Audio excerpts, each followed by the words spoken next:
Fox Sports. We are Blackmore. We are Arizona.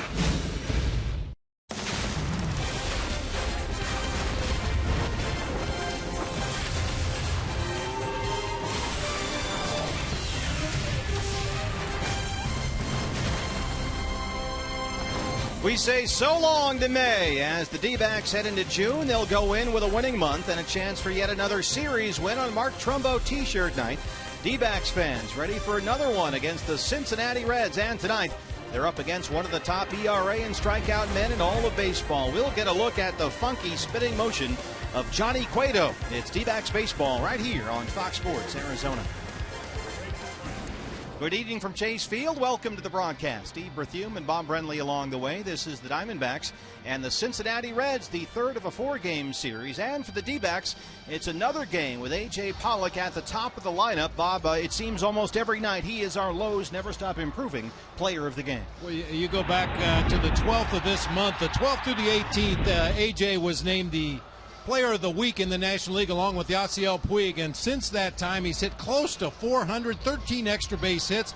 Potential's a dangerous word in this game of baseball, but I think we're starting to see A.J. Pollock reach his potential. A tall order for the Diamondbacks offense tonight up against one of the hottest pitchers in baseball. It's Johnny Cueto. For his career, Cueto is 5-1 against the D-backs, but his ERA in this ballpark is over 5. And with the roof and panels open tonight, it figures to be an offensive night as much as you can have an offensive night against Johnny Cueto. Diamondbacks banged him around pretty good in June last year. Tell you what, though, it's not much of a stretch to say this guy has been the best pitcher in the major leagues up to this point of the season. Johnny Cueto for the Reds. For the D-backs, it's Brandon McCarthy. He has given up only 7 runs in his last 3 starts. And Brandon, there's no secret. He just needs to avoid that big inning. When he's throwing the ball on the edges of the plate, mixing in that breaking ball and a few off-speed pitches, he's been really good, but just seems to have that one inning where his command eludes him. He makes a lot of mistakes in the middle of the plate. Hopefully he'll be able to avoid that tonight. Should be a good one. Brandon McCarthy for the Diamondbacks and Johnny Cueto for the Cincinnati Reds, the third of a 4-game series on the final day in May. The key, just get them some run support. Cindy Brunson back to talk about that. It's the Reds and the Diamondbacks on Fox Sports Arizona.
Baseball on Fox Sports Arizona is brought to you in part by CenturyLink, your link to what's next, and by Jack in the Box. If the D-backs hit a home run today, score a free Jumbo Jack tomorrow for the purchase of a large drink. Brandon McCarthy getting his mind right. I'm Cindy Brunson down here on field level. McCarthy chasing just his second win of the season. Of course, to get victory number 2, he'll have to best one of the best in baseball in Johnny Cueto. Now, Johnny Cueto is only 4 up and 4 down on the season, despite a sparkling 1.83 ERA. Why, do you ask? Lack of run support. Every time this guy takes the mound, he's only getting about 3 runs of support a game, something that we hope continues to happen here at Chase Field. The roof just opened on downtown Phoenix. It is spectacular here, and the Reds, by the way, are only 5 up and 12 down when the roof is open at Chase Field. Another trend we hope to continue.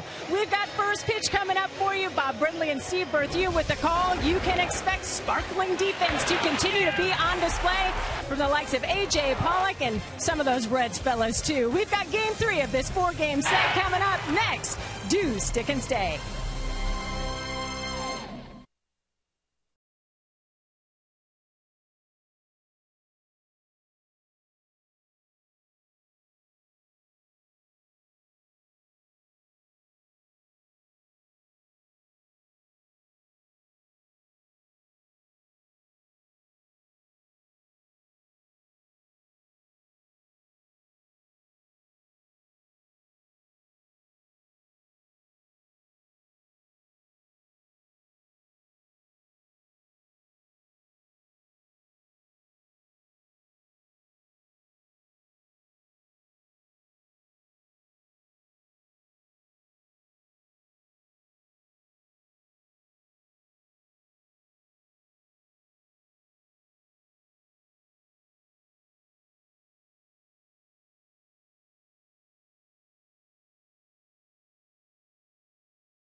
Here at Chase Field, the Saturday Blacks in place, the roof and panels open.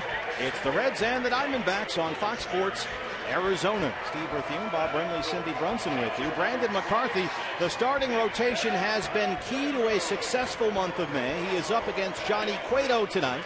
D-backs 18-4 when their starting pitcher turns in a quality start. Up against Billy Hamilton and the Cincinnati Reds. This is the lineup put out by Brian Price, still trying to get out from under that sub-500 start. Yeah, and Billy Hamilton leading it off once again tonight. Got to keep him off base. Diamondbacks have done a nice job of that in the first 2 games of the series. Skip Schumacher in left field tonight. Brandon Phillips at second base. Jay Bruce in right field. Todd Frazier down at third base. Brian Pena doing the catching tonight. Donald Lutz making his second major league start at first base. The 3rd different first baseman we've seen in the first 3 games of this series for the Reds. Zach Cozart will be at shortstop, and right-hander Johnny Cueto on the mound for the Reds. Your Arizona Ford starting pitcher is Brandon McCarthy. His previous outing, another case of pitching very well for the most part, but done in by 1 nightmare inning. Monday against the Padres, just 2 hits allowed through his first 4. Before that, 4-run 5th, including a couple of home runs. You go back to the end of April, his start against the Phillies, gave up 2 runs in that ball game, 7 innings of work, shutout ball the next time out, then a 7 spot against the White Sox, 1 bad inning. Then back-to-back starts, giving up only 1 run before surrendering 5 last time out. It all gets back to that one bad inning for Brandon McCarthy. Ryan Price saying he's looking for steps in the right direction from his ball club, noting they don't have to build Rome in a day, just improve little by little. Right now, 5 games under 500. The defensive lineman for Speed Demon, Billy Hamilton, and we are underway Saturday night in downtown Phoenix. Ball 1, Kerwin Danley, the plate umpire. Hamilton 247, the on-base percentage only 287. A pair of singles in this series. He has stolen a base, but Hamilton, from the leadoff spot, mind you, still has not scored a run in this series. So mission accomplished for the D-backs.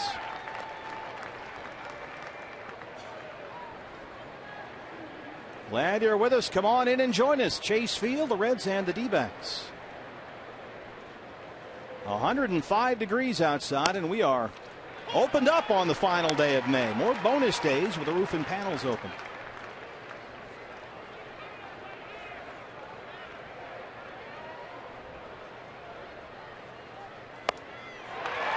Struck him out. Good start for Brandon McCarthy. 1 down.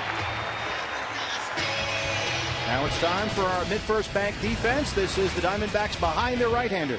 Cody Ross in left field. A.J. Pollock, the red-hot A.J. Pollock in center field. Gerardo Parra over in right. It'll be Prado, Owings, Hill, and Goldschmidt third to first across the infield. Miguel Montero once again doing the catching for right-hander Brandon McCarthy. Martin Prado still on the grass at third for Skip Schumacher, the veteran, looks at strike 1.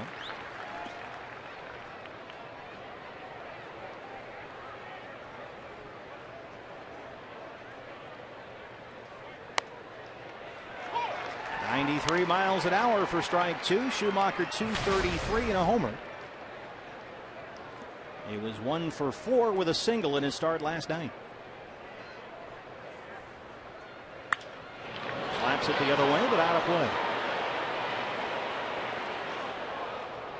Yeah, we've documented throughout the first couple games of this series all the injuries that the Reds have suffered to some very key people. I talked to their assistant general manager Bob Miller before the ball game, and they're just hoping to keep their head above water, stay within striking distance until they get some of their pieces back in place. 7 straight strikes for McCarthy to open up the ball game. Yeah, Reds without Joey Votto. He's on the 15-day DL with a left quad strain. He did take batting practice and did some running yesterday back in Cincinnati, but they're not sure when he'll be back. Over the head of McCarthy at 6'7", Aaron Hill. Schumacher, the head first slide. He's out, 2 down.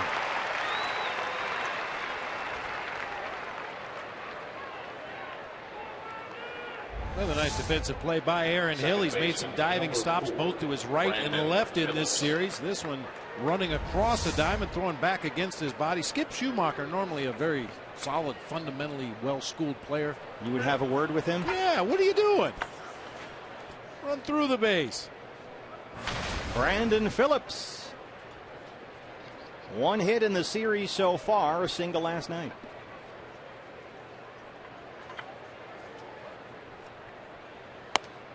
Can you get away with that with a veteran player like Schumacher? He's been around for a while at 34 years old. Yeah, and I know from experience back in my playing days, sometimes you do things like that just to fire up your teammates a little bit. Boy, look at him hustling, even though it's not the right thing to do and it slows you down trying to get to the base, but it makes a good impression on your teammates. Fake hustle, we used to call it. Well, nothing fake about Brandon McCarthy's command. So far, 11 pitches, 10 for strikes, and he's ahead of that dude BP, 0-2.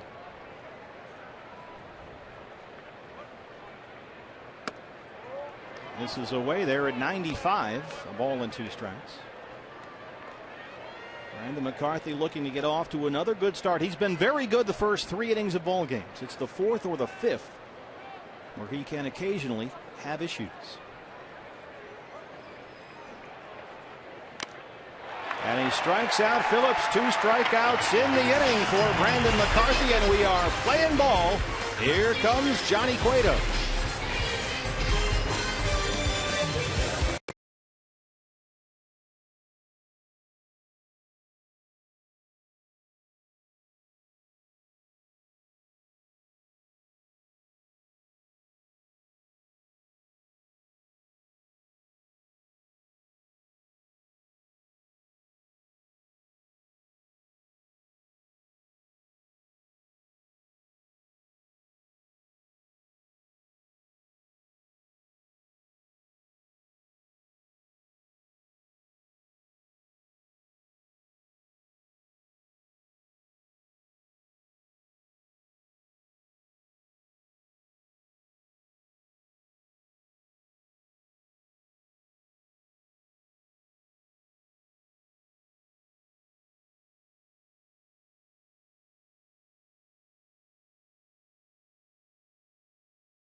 A.J. Pollock set to lead it off for the D-backs against Johnny Cueto and the Cincinnati Reds. And this is the lineup for the D-backs tonight. A.J. Pollock at the top, and why not? Gerardo Parra batting second. Good career numbers against Johnny Cueto. A couple doubles, couple homers in 11 at-bats. Paul Goldschmidt batting third. Miguel Montero cleaning up. Martin Prado at third base. Aaron Hill at second base. Cody Ross out in left field with Chris Owens at shortstop, and right-hander Brandon McCarthy on the mound for the D-backs. Arizona fourth starting pitcher for the Reds, Johnny Cueto, the 1.83 ERA, second best among all major league starters behind only Jeff Samardzija. You saw the whip there. And what are pitchers supposed to do? Well, they're supposed to limit the number of base runners against them. Walks and hits per innings pitched. No starting pitcher in baseball has a lower whip than Johnny Cueto.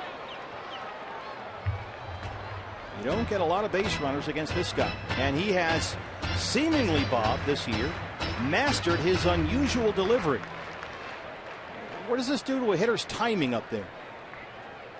I think more importantly, what does it do to Johnny Cueto's timing on the mound? He had a tendency to rush in the past, really jump out there toward the hitter, didn't balance himself over the rubber, and this little exaggerated shoulder turn that he has, very Louis Tiant-like, allows him to stay back a little bit, stay balanced over the rubber, and get his arm in a good throwing position.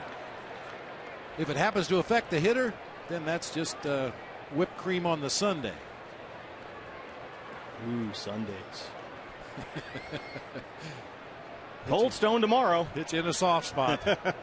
And getting softer. 2 balls and 2 strikes. Lifts it in the air to left field. Skip Schumacher.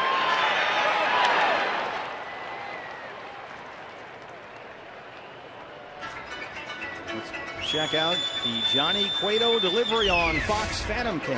Right fielder, number 8. There's a high front side with the glove and the left elbow. A little bit to shield the release point from the hitter. A lot of deception in that delivery out of the windup. Sam LeCure, the Reds reliever, said he has tried messing around with a Johnny Cueto type delivery in the bullpen, but the falls over all the time. Can't keep his balance.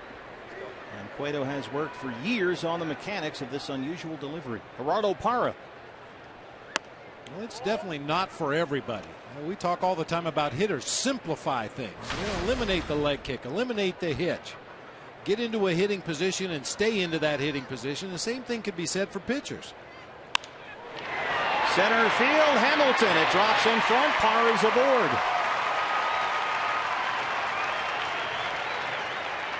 Time now for our mid-first bank defense. These are the Cincinnati Reds behind Johnny Cueto. The Reds have made a couple of errors in this series. They still lead the majors with the fewest errors with 25. It'll be Schumacher, Hamilton, and Bruce left to right across the outfield. Frazier, Cozart, Phillips, and Lutz third to first across the infield. Brian Pena doing the catching for right-hander Johnny Cueto. Don Frazier's played excellent defense at third in this series. Paul Goldschmidt, first pitch, swinging, is thrown to center. Parra will stop at second. Paul Goldschmidt jumping on the first offering from Johnny Cueto. A pair of one-out singles here. Here comes Miguel Montero. Here is Miggy on facing Johnny Cueto. I guess you just look for one pitch that you can handle, because he throws a lot of different pitches, and obviously you can't cover all. So make sure you get the one pitch that you're looking for, and then pretty much don't miss it. Well, this is your chance. You've got 2 on and 1 out.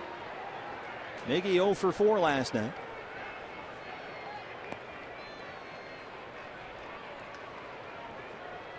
Miggy talking about the different pitches from Johnny Cueto. He'll sink his fastball, he'll cut it, he'll throw an occasional four-seamer, has a really good straight changeup. Throws both a slider and a curve, although he relies more on the slider when he needs a breaking pitch, but will throw any pitch in any count. 256, 5 home runs for Miguel Montero. 4 hits in 4 games on the homestand, including a pair of RBIs.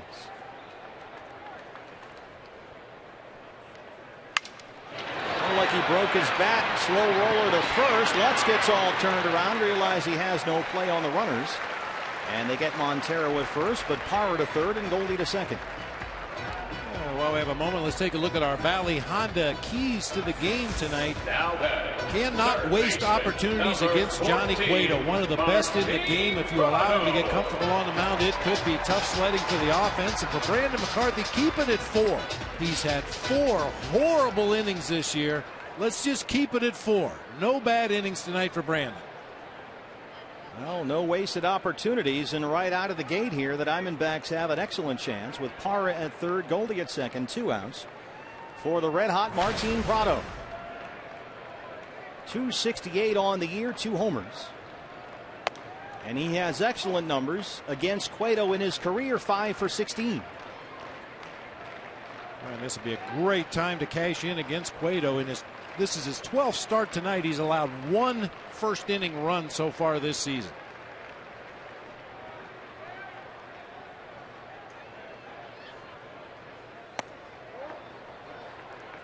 One first inning run the entire year. That's in 11 starts. That's pretty impressive. Only 6 in innings 1, 2, and 3 combined in those 11 starts leading up to tonight. Prado, 5-game hit streak snapped last night. He was 0 for 3 with a walk.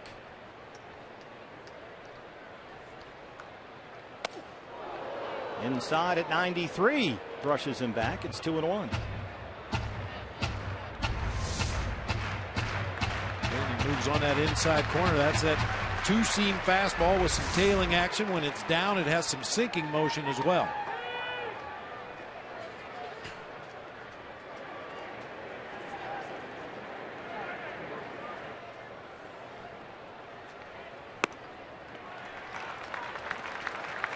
Three and 1.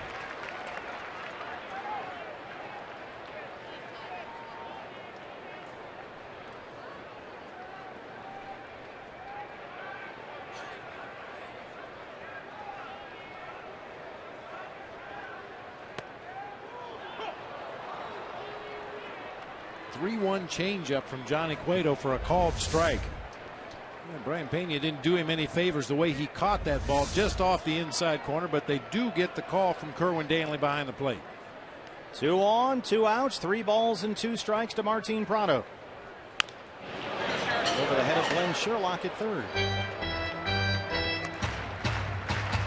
Through his first 50 games this year, Prado had only 9 extra base hits all season. And now he has had 5 extra base hits in his last 6 games, including his first 2 home runs of the year.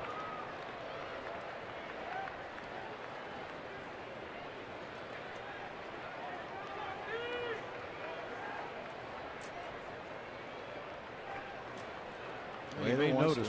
Yeah. Just going to say no Devin Mesoraco tonight. 2 home runs, 5 RBI in the ball game last night, and can't sniff the lineup tonight. Brian Pena is pretty much Johnny Cueto's valet catcher. They work extremely well together. High comfort level. And now they're going to talk it over just the time I talk about how comfortable they are with each other. They have a disagreement. It's funny because Pena is new to the Reds this year, and he said it took him several days in spring training, squatting down and just watching, trying to figure out the best way to see the baseball coming out of Cueto's hand so he could catch it. You actually have to find the release point out there and find the baseball when it's coming at you, even if you're the catcher. If it's that tough for your own catcher, imagine how tough it is for an opposing hitter. Another 3-2. Slow roller back to the mound. Cueto strands 2. We are scoreless through 1 at Chase Field.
Down Phoenix. Tonight's broadcast is on AFN, the American Forces Network, broadcasting to the U.S. Armed Forces serving in 175 countries and aboard ships at sea. They are watching right now around the world in Iraq, Germany, Italy, Southwest Asia, South Korea, and Japan. We welcome all of you to Diamondbacks baseball on Fox Sports Arizona, and we thank you for your service. Jay Bruce leads off the second at 194 and 3 homers. Slow roller up the middle with a shift on. It's into center. A.J. Pollock has to go a long way over to get to that. And Bruce is on with a leadoff single. Third baseman McCarthy so far 15 pitches, 13 for strikes. Pounding that zone. This is what we were talking about with Brandon McCarthy. In 4 innings this year, 4 bad innings, he allowed 18 runs. In his other 64 and a third, only 23 runs. He has been very efficient, very good with his pitches in those 64 and a third. Not so much in the 4 bad innings. Todd Frazier.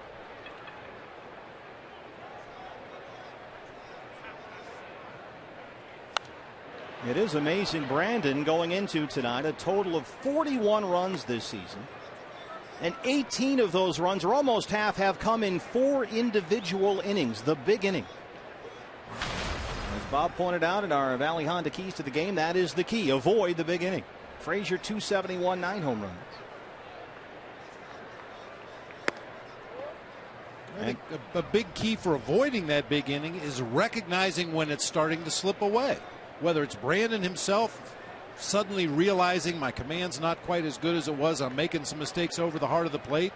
Step off the back of the mound, regroup, get your mind right, get back up on the bump. Whether it's Miggy going out to talk to him and slow down the momentum of the opposing team. You just can't let that ball continue to roll down the hill once it starts going in the wrong direction. Have to find a way to break that rhythm. And you always think of Will Ferrell in the Anchorman movies going, well, that escalated quickly. It happens suddenly, it seems. 1-2. Frazier not able to hold up. 3 strikeouts now for McCarthy, 1 down in the second.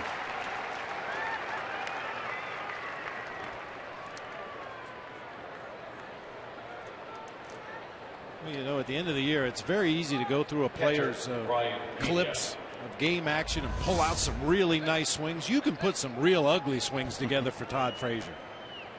They worked for him last night. A couple of awkward looking swings, fouled off pitches to keep him alive in at bats.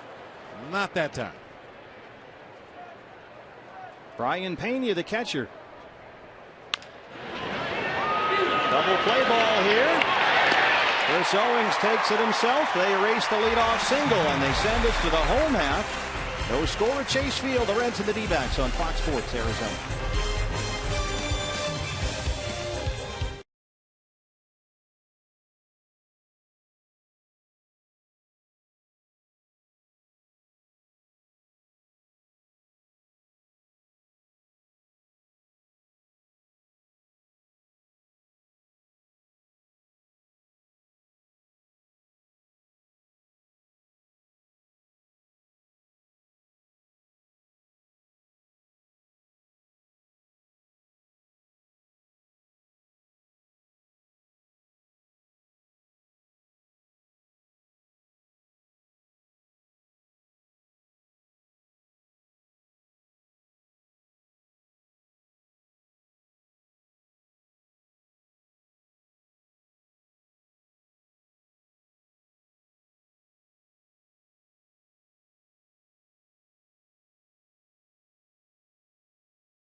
Arizona's Fan Express, presented by Cox Communications and Fry's Food Stores, is set to take you to a D-backs game. Just stop by this month's participating Cox Solution store in Mesa.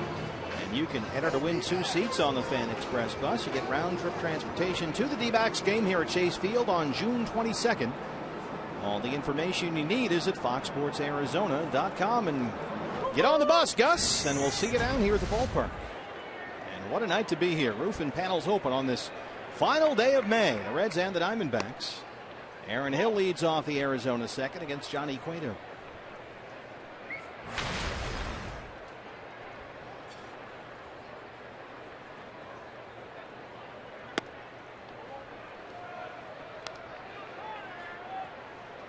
The spinorama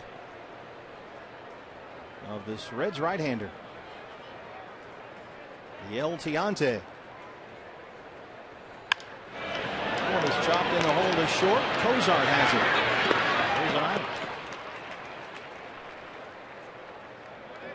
Take a look at Exmo, Johnny Cueto. Watch the front side.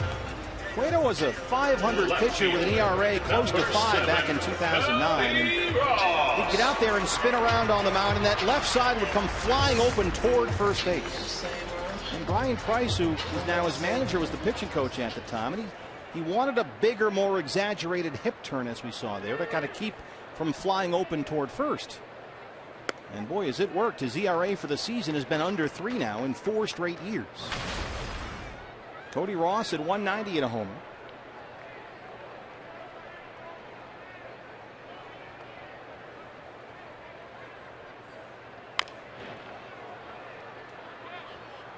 It's interesting, Bob, instead of trying to straighten him out and pitch a little more normally, I guess you could say, they said, well, why don't you really exaggerate that turn and kind of straighten things out? Yeah, and I've watched him over the last 3 years, and it's been a work in progress. There were times he was spinning too far closed and wasn't able to get back to a good throwing position. Other times he would spin out of that delivery too soon. What a terrific play at first by Donald Lutz to take a base hit away from Cody. And that's the second out. Number 16. Third different first baseman to start a game here in the 3rd game of this series. You saw Johnny Cueto in the background helping Donald Lutz go up the ladder to catch that line drive. The mustache of Donald Lutz, by the way, got a lot of action on the Twitter today. Brandon Phillips was having some fun at his teammates' expense. Strike one to Chris Owings. This was a tweet from Brandon Phillips comparing him to Super Mario. I think it looks great, Donald. Not everybody can pull that off. Super Mario's got a nice swing.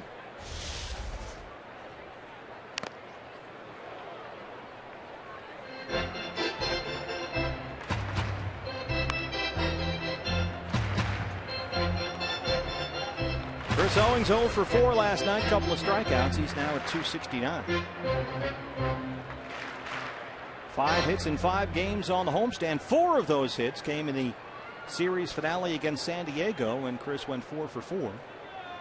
His first career 4-hit game in the big leagues. He's down 1-2.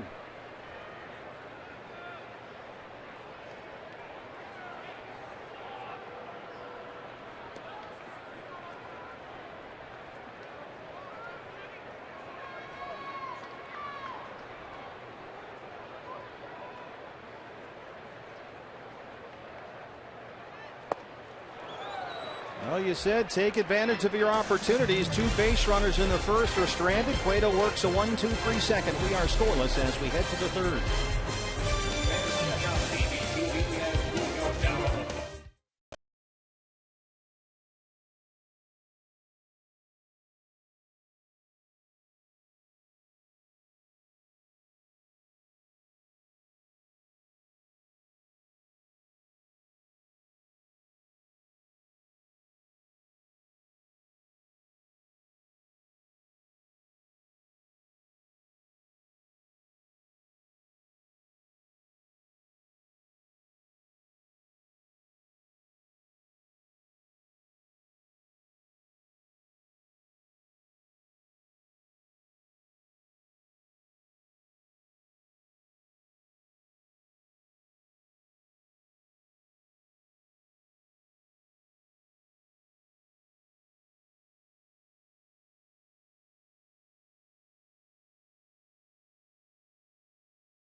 As a catcher, I really want him to go, to be honest. Like, I want him to go, and I want to throw him out. Obviously, if he gets there, I'm not throwing him out, it's just I want him to go again. But my approach is going to be the same as hold the base stealers, Be ready to throw him out.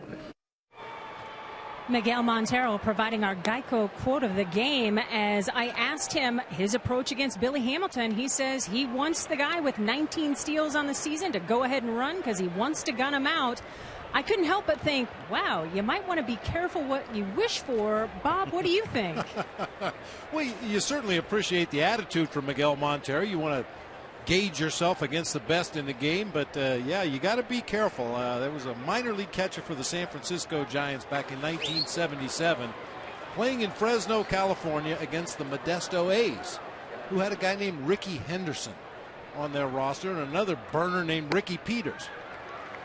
Well, this particular catcher was popping off that Ricky Henderson stole a base in a blowout ball game, and no wonder he's padding his stats, getting these steals when they don't mean anything. And the two Rickies, Henderson and Peters, came back the next day and stole 13 bases between them. Come on. No, it was a track meet. I swear to God.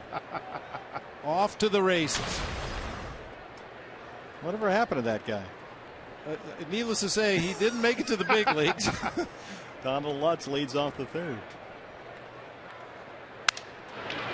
Slow roller, broken bat. Aaron Hill from the outfield grass. Throws it out. So look at the Friday's Front Row Sports Grill here, the Miguel Montero jersey. How did you feel when you were back there and you had a Vince Coleman, Tim Raines kind of guy out there on the bases? I looked forward to the challenge as well. My attitude was the same as Miggy's. Of course, I hope they never got on base, but if they did, yeah, you look forward to that challenge. You hope your pitcher unloads the ball quickly and gives you something to handle, and well, that's a tremendous merit badge for a catcher. It's tough enough to throw out even an average base runner, but if you can gun down one of the best in the game, that's a feather in your cap, or your helmet, so to speak. Zach Cozart, the shortstop. That one missed everybody, except perhaps Kerwin Danley. I think he just saw his life flash in front of his eyes. I'm not sure if this was a cross-up or Brandon McCarthy just got a little extra movement that time on that sinker. Down and in. Miggy missed it. Looked like it went right through the wickets of Kerwin Danley back there behind the plate. A two-seamer that came to eat. Next time you better hit it. I'm barking at Zach Cozart there. 1-1.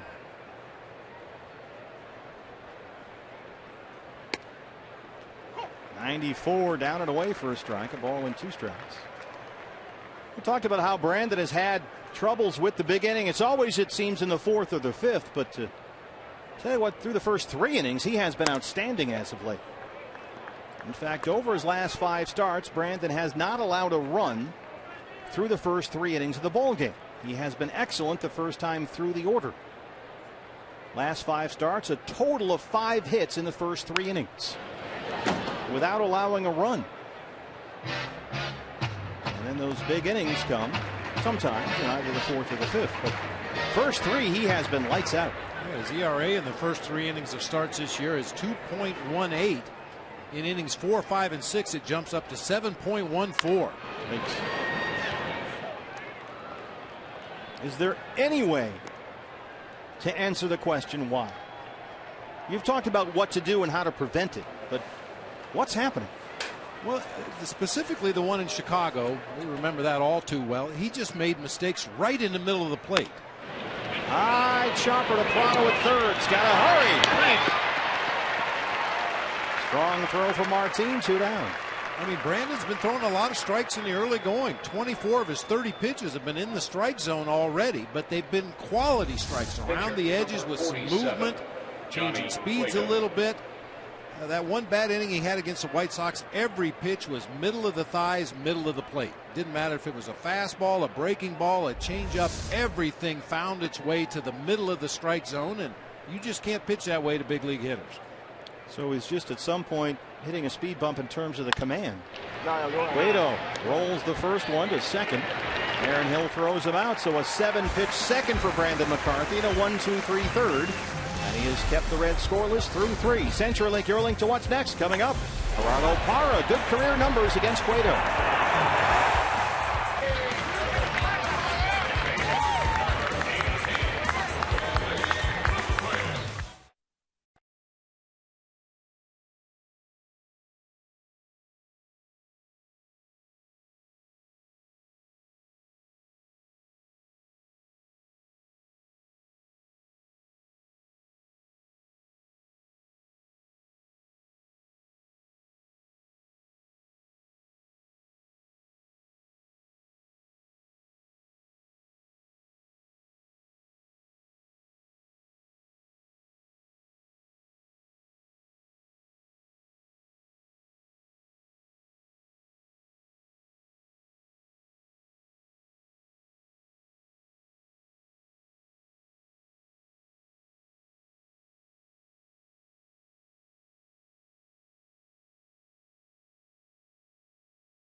In tonight's Circle K Hot Dog Derby.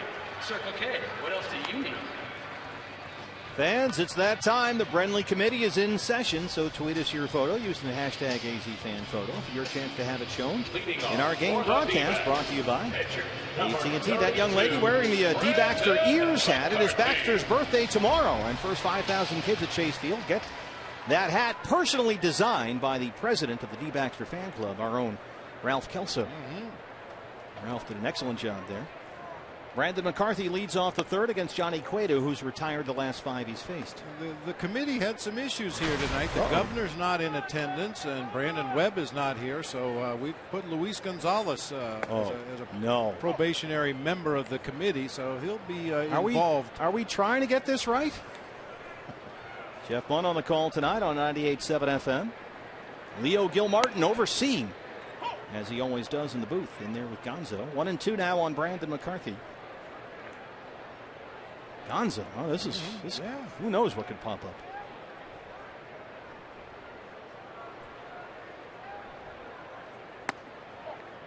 Called strike 3, second strikeout for Cueto, one away in the third.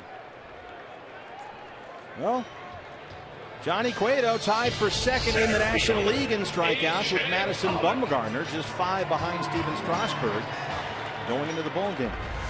That's a cut fastball. He'll throw it right at a right-handed hitter's front knee and try to catch that inside corner. He got the call on that one. That pitch was well off the inside corner. But the fact is, he'll throw that pitch on both sides of the plate. He'll throw his changeup on both sides of the plate. He'll throw his sinker on both sides of the plate, and generally has great command of all. A.J. Pollock flied out to left his first time. Yeah, Cueto has already worked a lot. I mean, he's only 2 behind Adam Wainwright for the league lead in innings pitched coming into the game. He has already thrown 3 complete games and 2 shutouts this year. He blanked the Pirates and the Padres, both shutouts coming at Great American Ballpark. In each one of those complete games, he only gave up 3 base hits.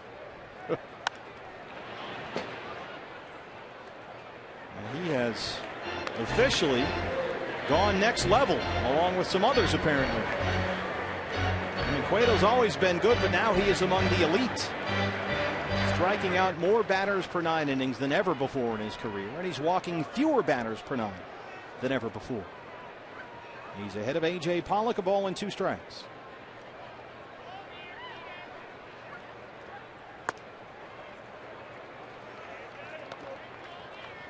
We know that wins and losses are not an accurate way to gauge the effectiveness of a starting pitcher, but for Johnny Cueto, in his 4 wins, he's given up a total of 3 runs, all on solo homers.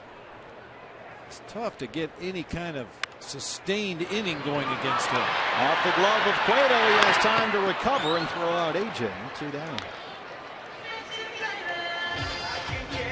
In his 4 wins, he's thrown a total of 35 innings, given up 12 hits. 3 of those solo homers. I mean, it's amazing. He's thrown 83 innings and given up only 43 hits. Those are video game numbers. You're not supposed to be able to do that to big league hitters. But here's a guy that has had some success against Johnny Cueto. 2 down for Gerardo Parra. Parra 1 for 4 last night, an RBI single.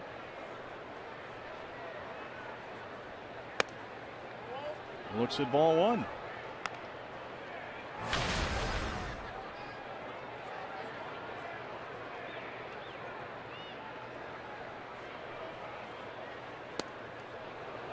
Took something off. And here is the Parra track record against Cueto. Not bad. Couple of home runs. Yeah, not bad at all. And of course, you add to that his single in the first.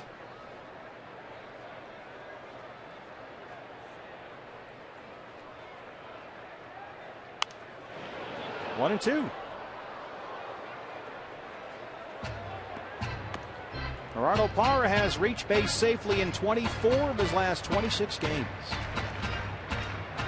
On the final day of May, you look back and see that he has had a very consistent month. Not spectacular, but steady.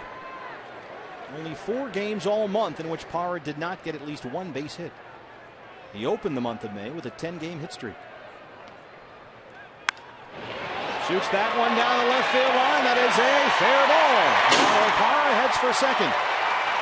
Schumacher plays it off the bullpen fence. It's a 2-out double for Gerardo Parra. His 9th double this year.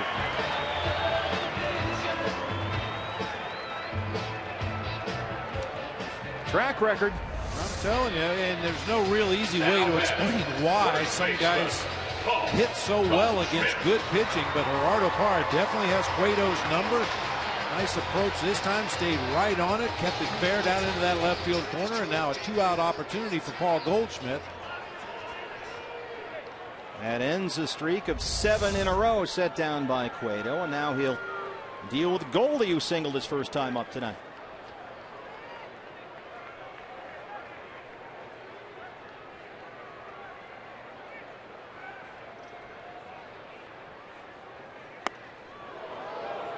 Rare big swing from Paul Goldschmidt. He was looking for something middle in. He got it, and he was trying to hit that ball to Friday's Front Row Sports Grill. I mean, you don't ever see him come out of his swing like that trying to hit a home run, but he got a pitch he was looking for and let it go.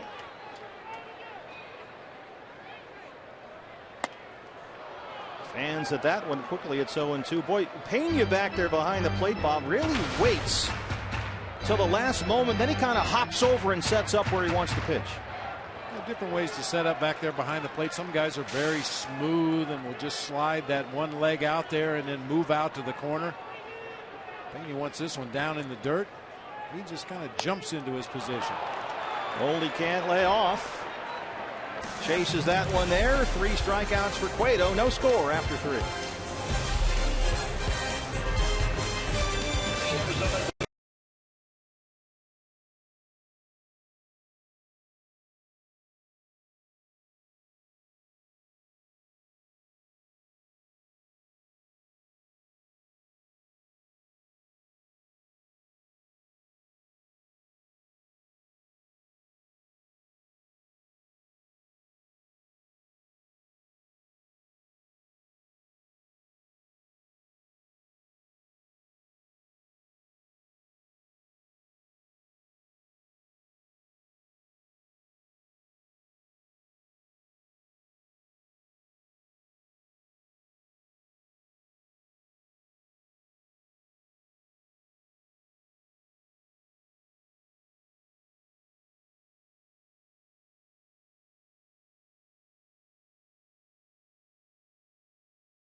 Prado bobblehead night. Be one of the first 20,000 fans with us at Chase Field for the D-backs and the Braves. That Saturday, June 7th. You will get a Prado bobblehead courtesy of Subway Restaurants.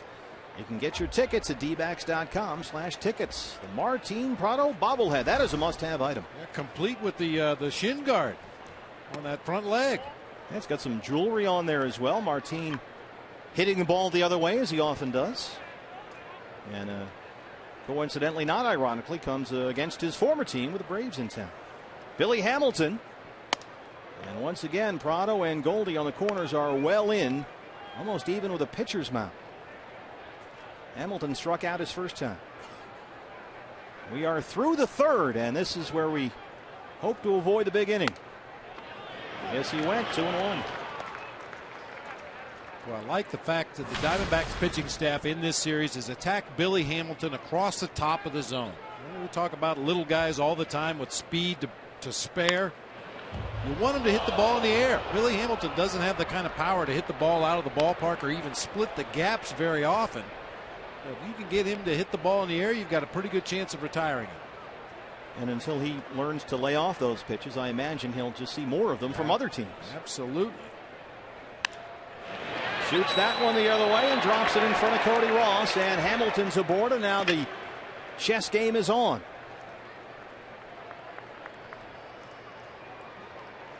This is what Miguel Montero wanted, he said. And now the leadoff man is on in the fourth. That's just the second hit given up by Brandon McCarthy. Against Brandon this year, one caught stealing in 9 attempts. And Billy Hamilton, we've seen him in this series already when he has been on first base, and in previous games against other opponents, he just likes to keep moving. He doesn't want to come to a complete stop. He just kind of rocks back and forth, right foot to left foot, inching off farther and farther, and if you don't make him stop, he'll just keep going. What kind of an impact, or the threat, just the threat of his speed, how does that impact this half inning? Changes everything. Changes the pitches you might throw here to Skip Schumacher. You want to give Miggy a chance to throw Billy Hamilton out at second base, so chances are you're going to throw more fastballs. Give Miggy an opportunity to get that ball quickly. Changes the way the defense sets up. You've got to shorten up an extra step or two than you normally would to get that force play at second base on a ground ball. The outfielders know he's a threat to go first to third on anything hit to the outfield, so they're going to rush the play.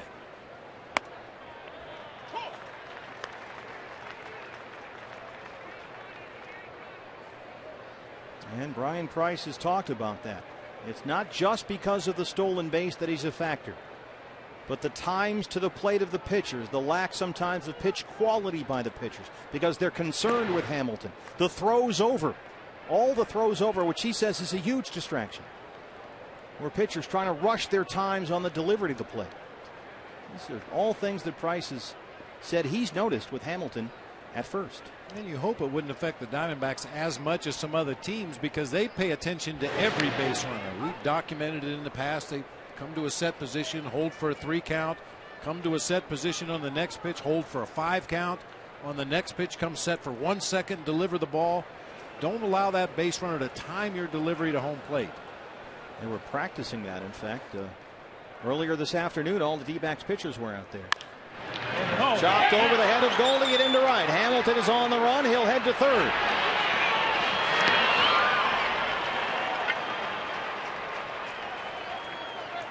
Boy, when he gets running around the bases, it's like Gale Sayers in open field at Wrigley Field. I mean, you just watch him run and wow. No doubt he's going to go first to third right there. Gerardo Parra unleashes a throw anyway. Fortunately, Martin Prado blocks that, because Brandon McCarthy got caught in the middle of the infield kind of watching the play here. Nobody was over there to back up the play at third base. Sometimes you'll see the left fielder come in to back up the play. You should see the pitcher over there to back up the play, but that particular time, no Diamondback over to back up the play at third. And once again, Brandon McCarthy nearly spotless through 3, but in trouble in the fourth. Here's Phillips with runners on the corners and nobody out. Phillips struck out his first time, 1-0. Hamilton the runner at third, and Schumacher at first.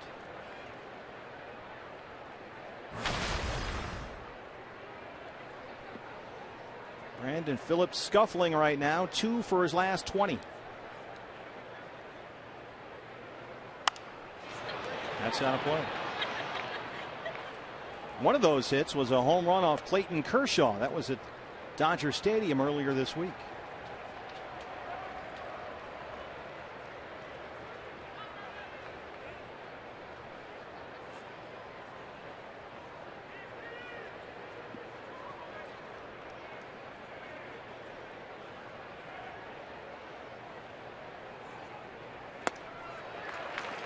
One and two. Where we occasionally talk about a pitcher that gets the ball going downhill. Good example right here. Brandon McCarthy taking advantage of that tall frame, driving that two-seamer down to the bottom of the zone. Looks like a good pitch to swing at, but by the time you let the bat go, that's down around your ankles. And from Brandon this year, it has come in at a much greater velocity than we saw last year. This is away there. 2 balls and 2 strikes.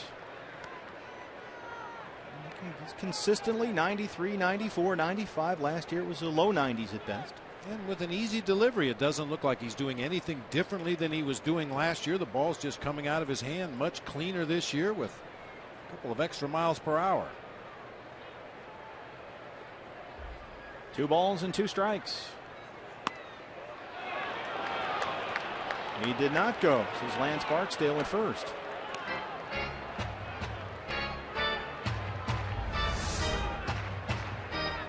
Sitting out of that exaggerated crouch, checks his swing and then lets the bat go. That's what Sean Dunston used to do on check swings all the time.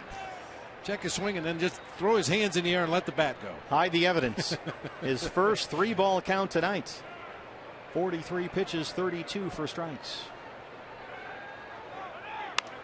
Schumacher running on the pitch, and that one is fouled into the seats.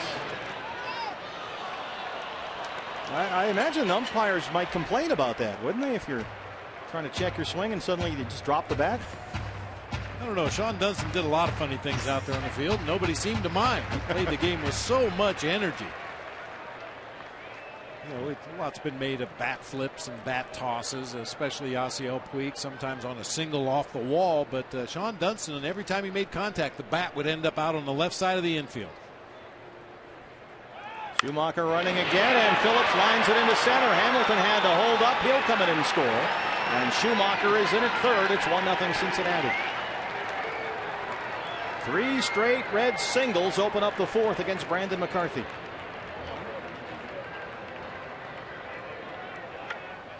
Does this feel like a big inning yet?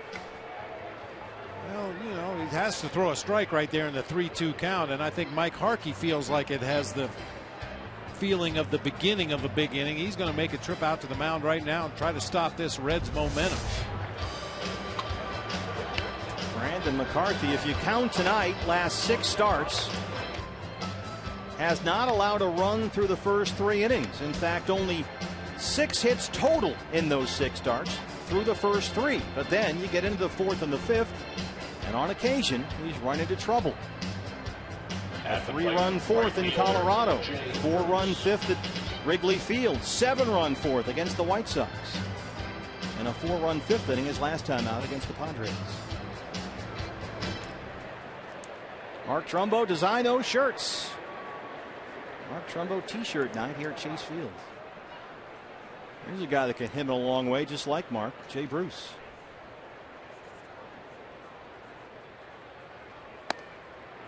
Strike 1 to Bruce, who singled his first time.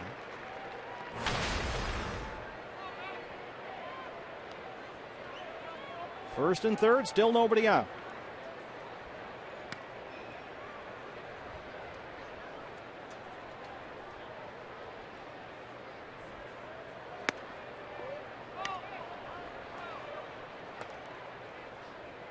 And Bruce has been battling for hits. He needed that second inning single. He was only 3 for 27 coming into the ball game since he returned from knee surgery last Friday. It's been a slow start to his year. This is inside, 2-1. He missed a couple of weeks earlier this month. Arthroscopic surgery to repair a torn meniscus in that left knee.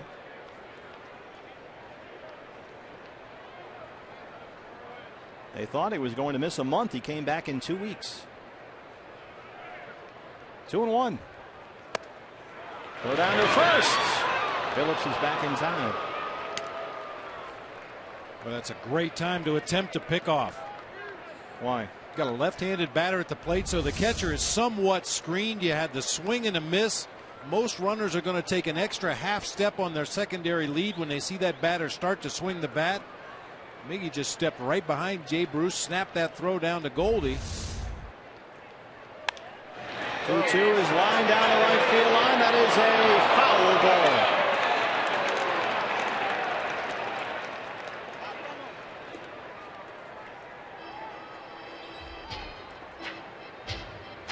Yadier Molina down in St. Louis, when they get ahead of the hitter at the plate, especially a left-handed hitter, an 0-2 or 1-2 count where you have a pitch or two to play with, throw a fastball up and in, knock the hitter off the plate, which clears a lane to throw that pickoff throw to first base. It's all orchestrated. Yeah, just kind of steps right into that up and in pitch, and he's ready to throw that ball down to first base. This is there, and it's full. So he went the first 3 innings without a 3-ball count. He's now gone to 3 balls on back-to-back hitters. With Frazier on deck.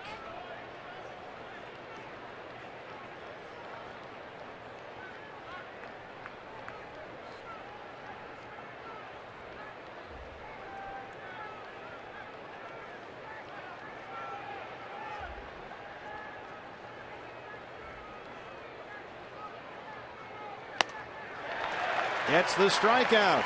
That's 4 for McCarthy, 1 down in the 4th. Big strikeout right there. Third baseman. First out of the inning with runners at the corner, sets up a potential inning-ending double play. Nice backdoor cutter that time from Brandon McCarthy. Skip Schumacher, the runner at third. Brandon Phillips at first. 1 out. Here's Todd Frazier. They are all opened up here, roof and panels wide open on a warm night in downtown Phoenix. Frazier struck out his first time. It's interesting they come inside on him. It seems like you can really tie him up with some of those swings that you've talked about, Bob. Yeah, some of those unusual looking swings. Almost looks like a cricket player when he just drops the bat straight down toward the ground. The end of the bat will be pointed straight down toward his feet as he makes contact from time to time on those pitches inside. I think that's the general consensus on how to pitch to Big Todd Frazier. Try to tie him up inside. Don't let him get extended. He is country strong. He can hit that ball a long way to center field and the opposite field. Big dude, 6'3", 220. By a diving Aaron Hill and into center. Schumacher scores. Phillips will hold there. And it's 2-0 Cincinnati. Well, Frazier had a big night last night. He was on base 3 times. A pair of singles and a walk. He scored twice, and now he's got an RBI. It's kind of inside outs. That particular inside pitch back up the middle of the field. Aaron Hill can't get there with a diving attempt, playing just a little bit shallow, anticipating a possible double play ball, and that cuts down on his range a little bit. Well, it hasn't quite yet been that big inning, but it's kind of rolling that way. 2 on, 1 out, 2 runs in, and here's Brian Pena.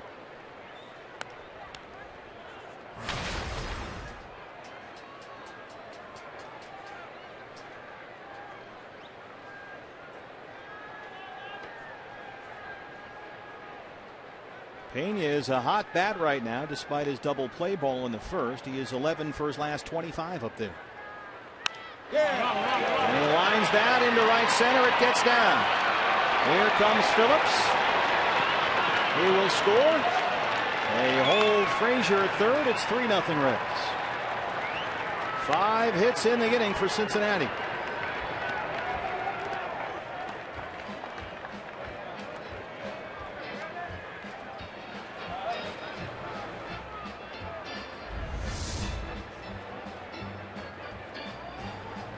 Gets a breaking ball in the outer third of the plate, went out there and hooked it back to right center field. Fortunately for the Diamondbacks, Todd Frazier running from first base. Very tentative around second, has to be held up at third base. In the first 3 innings, Brandon McCarthy needed only 31 pitches. It's taken 25 in this inning to get 1 out. And the Reds have second and third, 1 away. Trevor Cahill warming up in the Sanderson Ford bullpen. And you have to be careful here. A lot of power in the swing of big Donald Lutz.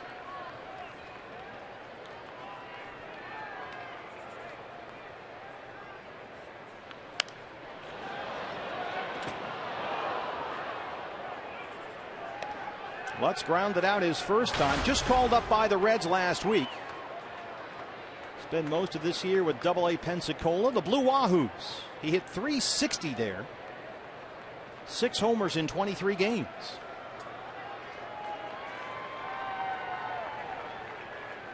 He has got some pop.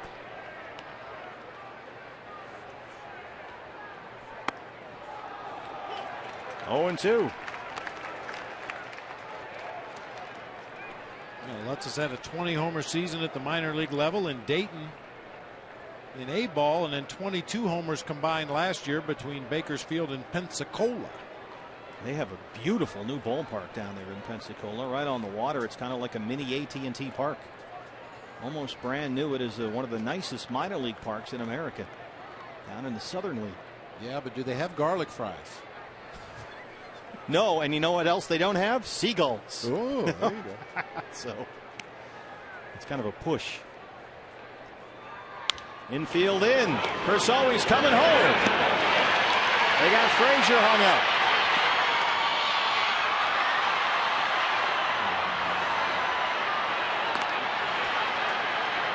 Oh, this is horrible.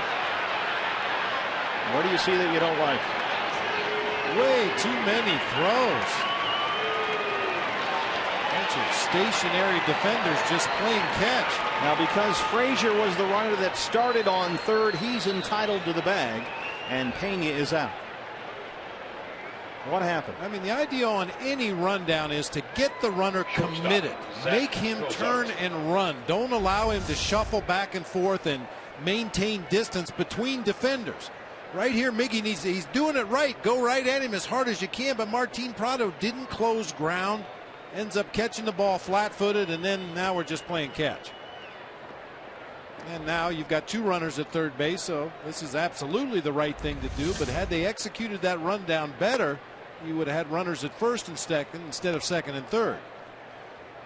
And now with the pitcher due up next, they will walk Zach Cozart to load the bases with 2 outs. Fielder's choice if you're scoring at home, 6-2-5, 1-2-5. Fielder's choice, 6-2-5, 1-2-5 on the putout. Or you could probably just write FC and you'll be fine.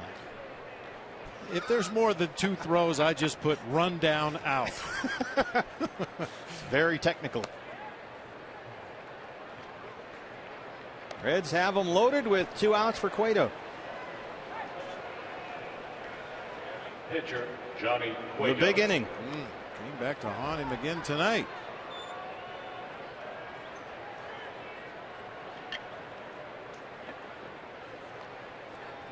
One of those rundown plays like that, that's the old song Jenny. 867-5309. Who can I turn to? Strike 1. Cueto, the 9th man to hit in this inning.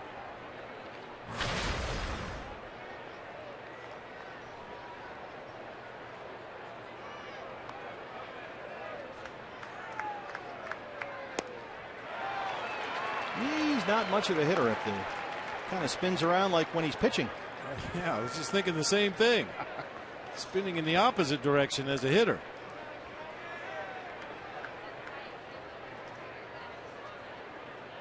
He acts like he's hurt a little bit. He had a tough year with injuries last year, in fact. He was actually only able to make 11 starts.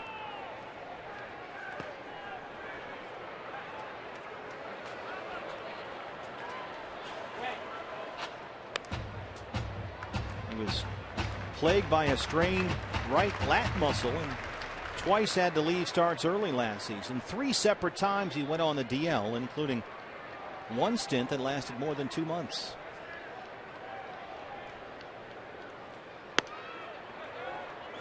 This is away at 94, 2-2. Trevor Cahill continues to throw in the Sanderson Ford bullpen, high above.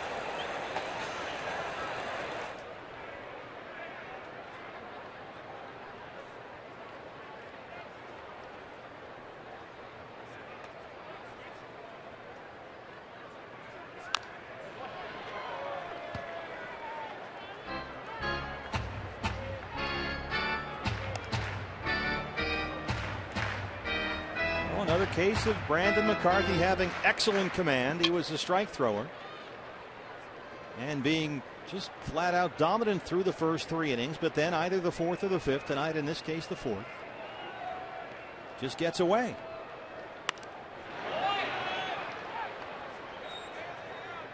I think Brandon is right at the top of the list of guys looking for answers as to why. 38 pitch 4th.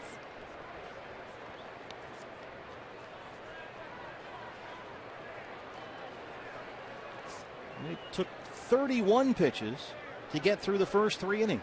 Now 38 here. And still one more out to get. Off to second, Aaron Hill. They get the force on Cozart.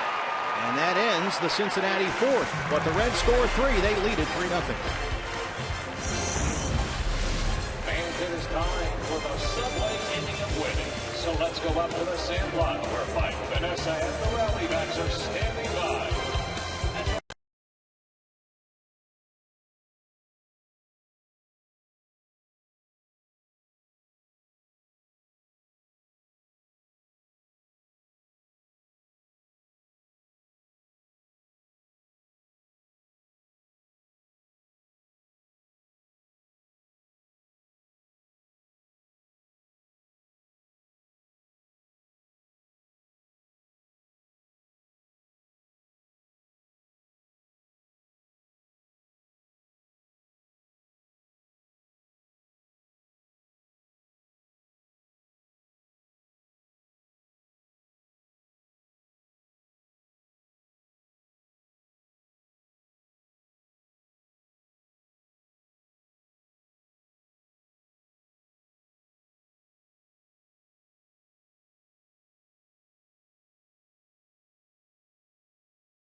Where the Reds lead the Diamondbacks 3-0.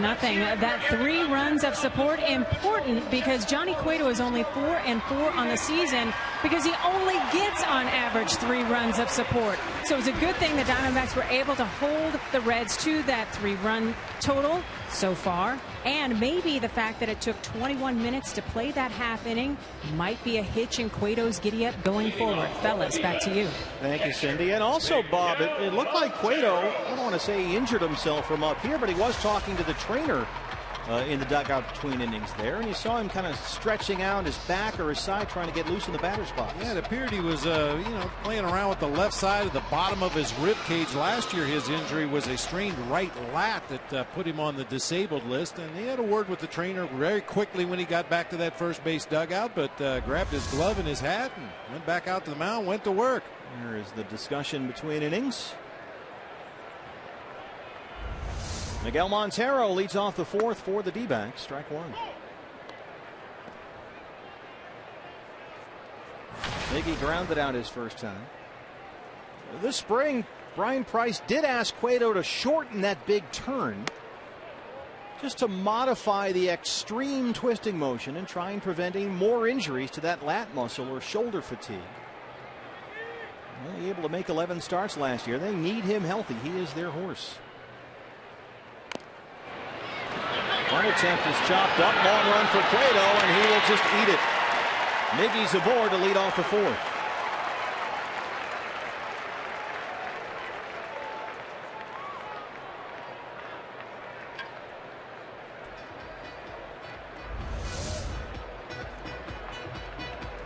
Might have gone into foul territory had Cueto let it go, but he busted over there, got the ball in his glove, and then just couldn't find the handle to make the throw to first base. Miggy bounced that one right off of home plate. Well, it goes in the books as a line single to left.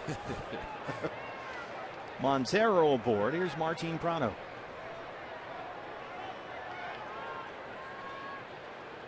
Prado tapped back to the mound his first time.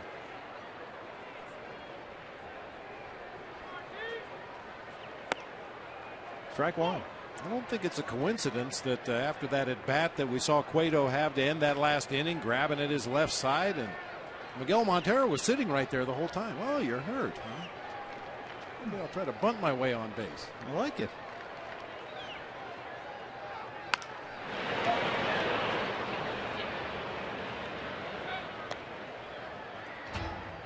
He's played down the left field line by John Kladnick, our Golden Glover down there.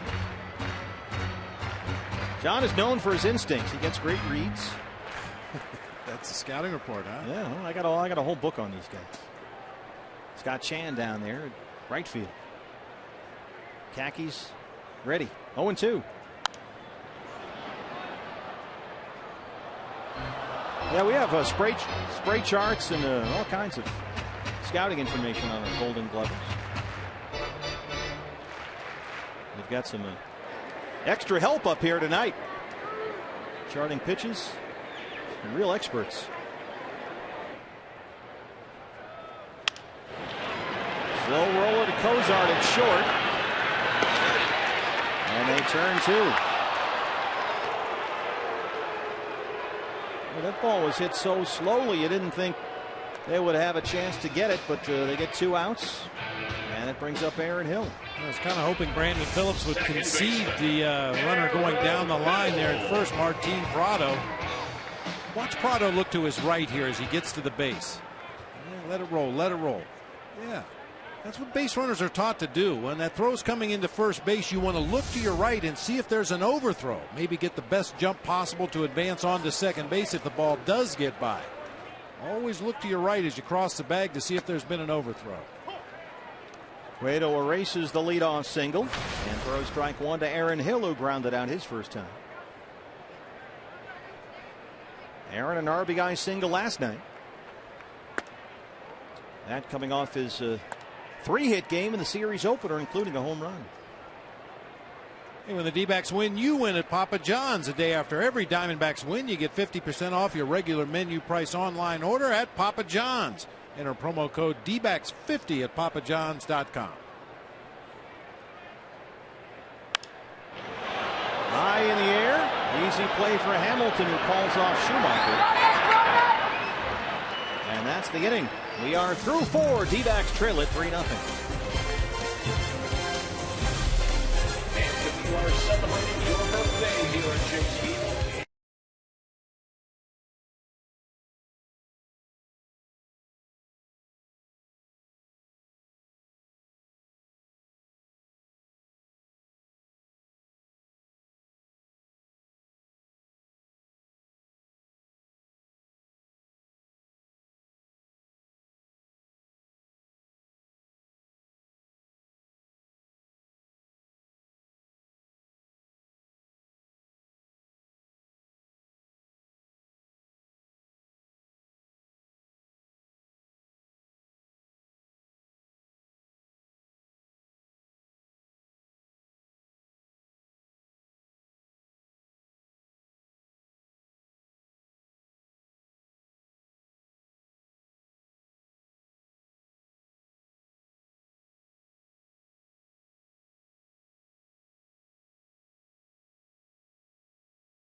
be here with us at Chase Field next weekend. It's the D-backs and the Braves, June 6th through the 8th. And get the most bang for your buck with the D-backs value pack. That includes a bleacher ticket, a hot dog, or a Subway sandwich, a regular Pepsi, and a free cookie, all for only $21. For more information, visit dbacks.com/value. Don't forget June 7th in that series, Martin Prado bobblehead day. Those 20,000 fans with us at Chase Field get that Martin Prado bobblehead. Set for the 5th inning. D-backs trail the Reds 3-0 as Cincinnati sent 9 to the plate in the 4th against Brandon McCarthy. 5 hits, they got 3 runs. And Billy Hamilton, who started off the last inning, starts off this one with a high bunt. Miggy has no play, and Hamilton is aboard again.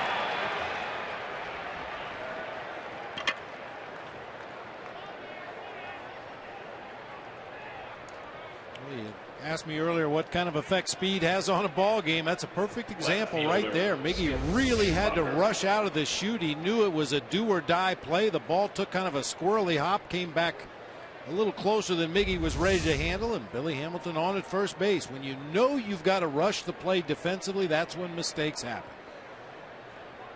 And Hamilton aboard for the 2nd time of the ball game. Skip Schumacher, he singled and scored his last time up, 1 for 2.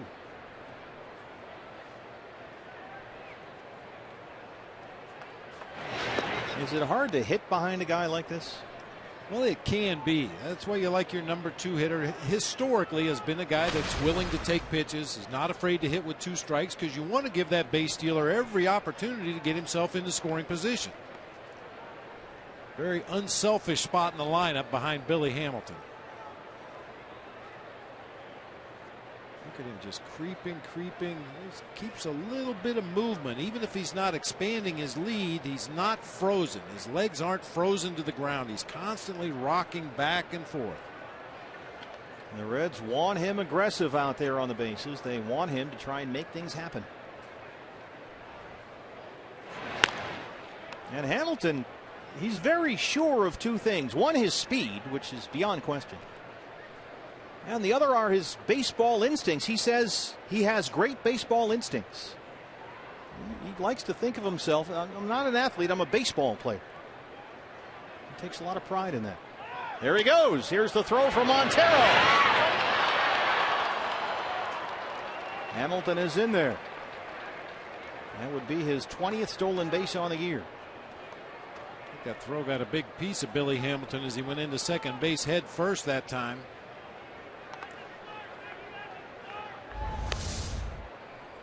Tough pitch to handle, that sinker. You could see Miggy had to reach to his left.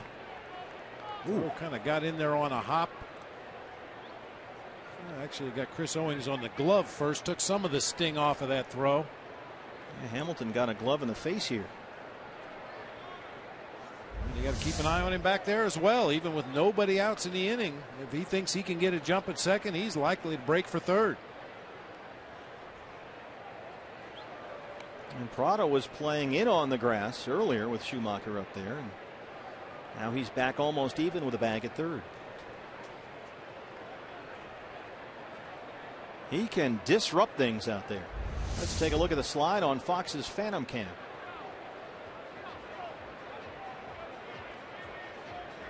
Yeah, the ball actually never made contact, but certainly Chris Owings' glove did. Billy Hamilton goes down there to have a conversation with Steve Smith. The rest of the Diamondbacks infield on the mound with Mike Harkey. Bullpen is quiet now. Trevor Cahill had been throwing earlier.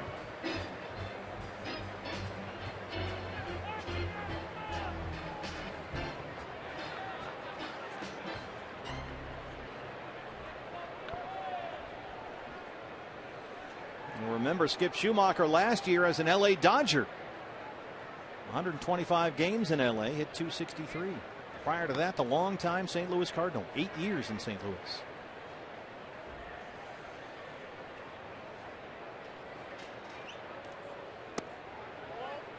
Speaking of the Cardinals, did you see Oscar Taveras today? I did see the home run. Second at bat? Second at bat in the big leagues. One of the most highly touted minor league prospects that baseball has the last several seasons. Big power hitting outfielder. Made his major league debut today against the Giants at Busch Stadium and homered in his second at bat. And Cardinal fans have been waiting for that for years now.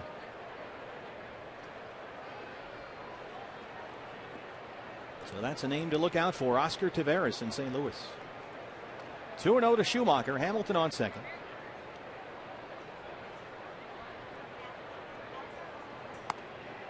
Yeah, how about that? Taveras, 2 at-bats into his major league career, already has a home run.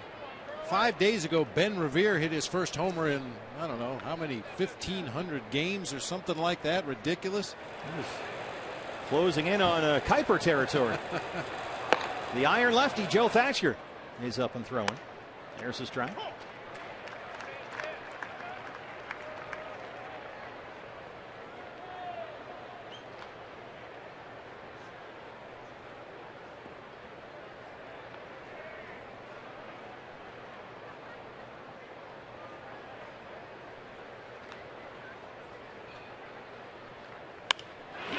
Off the fist, and he dunks it into right center field. Hamilton is flying around third, and he will score. It's 4-0 Reds.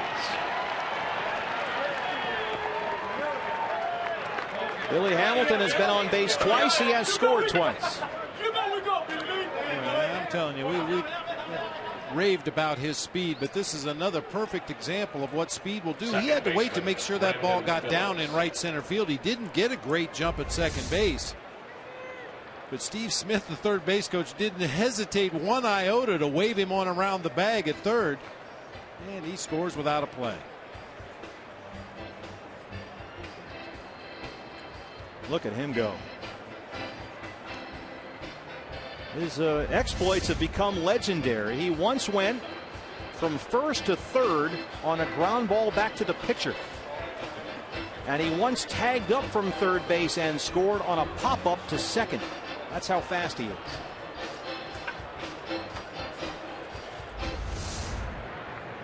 Yeah, he holds up, and then turns the Jets on.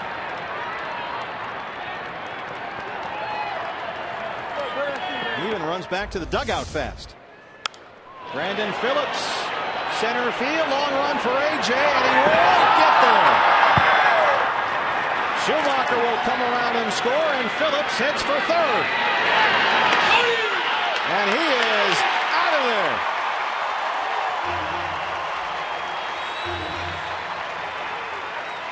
Run scores, it's 5-0.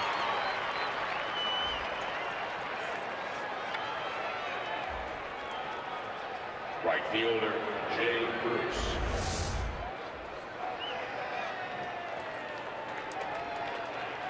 Nice try by AJ out there in the gap. Quickly gets to his feet. Brandon Phillips got to break up his steps there a little bit before he got to second base. Maybe slowed him down just enough to allow the Diamondbacks to gun him down at third base. 8-6-5 on the putout. Phillips is out, but the run is in, and Brandon McCarthy's night ends here. The victim of another big inning. It's 5-0 Reds. The Arizona Diamondbacks Foundation and Paul Goldschmidt have teamed up to launch Gold is Fun for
Sports Arizona is brought to you in part by Lone Butte Casino. You're in for more winning moments at Lone Butte Casino.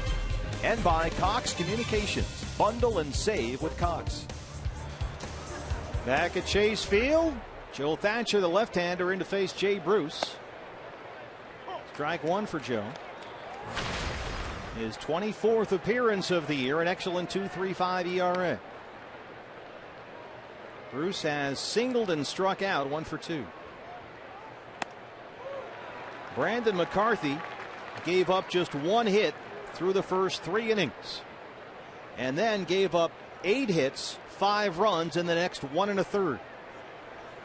And it's 5-0 Cincinnati. That one hit him.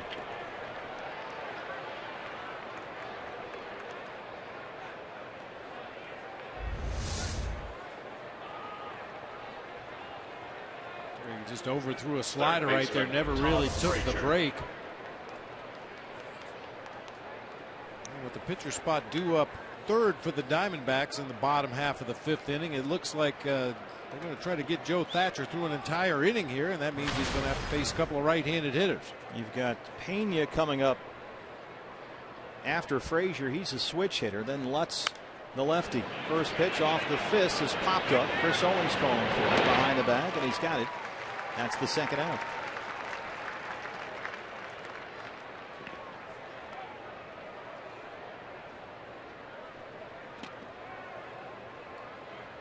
Kind of puzzling to see Brandon Phillips try to stretch that ball in the gap into a triple. It was right in front of him. I mean, when you just think of the angle when you're running from first to second base, a play in the gap in left center field is right in front of your line of vision. You don't have to rely on a coach. You don't have to turn your head. I'm surprised to see him go ahead and turn that corner, and a nice relay by the Diamondbacks gunned him down at third. Here's Brian Pena. Well, they always say that you don't make the first or the third out of the inning at third. Is that right? It's the old axiom in this game. With 1 out in the inning, it's worth a risk to try to get to third base, because if you make it, then you can score on a sac fly. You may force the other team to bring the infield in. But you don't want to make the first or last out at third base, because you're already in scoring position at second base. Little stumble coming around the second base bag might have cost him.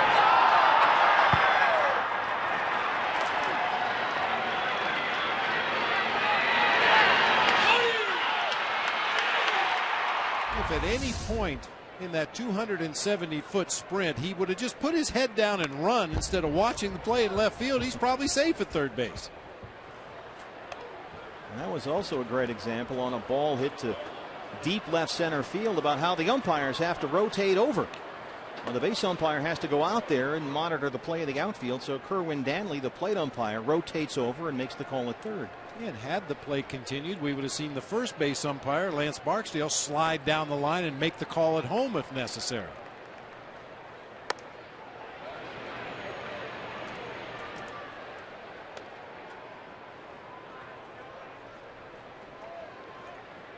This guy's always smiling. They love him in Cincinnati.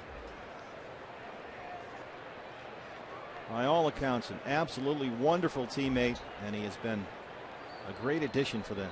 1-2. Sky high to left, Cody Ross. Reds add 2 more. They lead at 5-0. CenturyLink, your link to what's next. Coming up for the D-backs, it's Chris Owings at home this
McCarthy nearly flawless through the first 3 innings, giving up just 1 hit.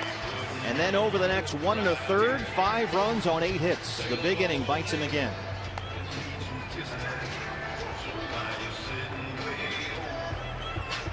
And now Johnny Cueto, after the Reds scored 3 in the 4th and 2 in the 5th, leads at 5-0. He'll work to Cody Ross to lead off the Arizona 5th. Cody lying to Donald Lutz at first, his first time up. That big protective boot. He hates wearing that thing on his foot. Drives him nuts. But he admits sometimes it's a necessity. The bat is kindling.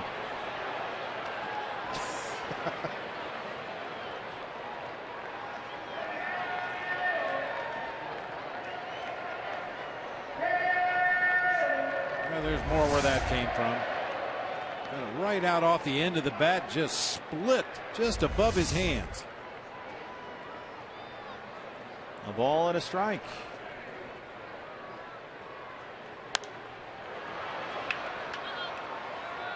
And we'll keep an eye on Johnny Cueto. There's a look at Cody's protected boot.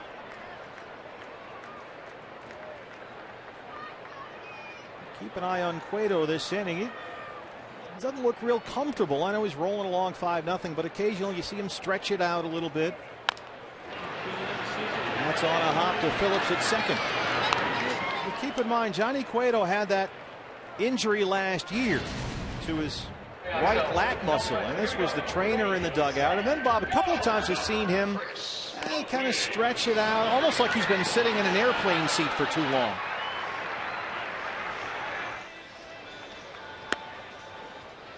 Given his value to this ball club, I'm sure they're going to keep a close eye on him. 5-0 lead in the ball game here in the bottom half of the 5th inning. So just check for Johnny Cueto's body language out there, see if he's okay. You know, Brian Price is watching closely. Chris Owens, a one hop and a Cozart at short. 2 down.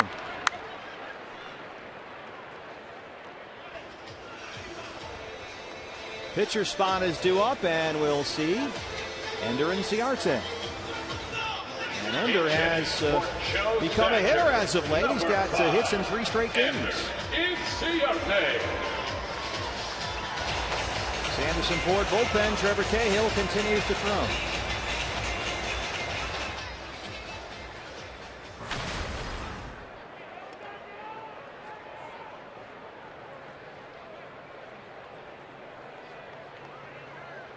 Ender had his first career extra base hit in last night's ball game, and his first career RBIs in the series finale here against the Padres.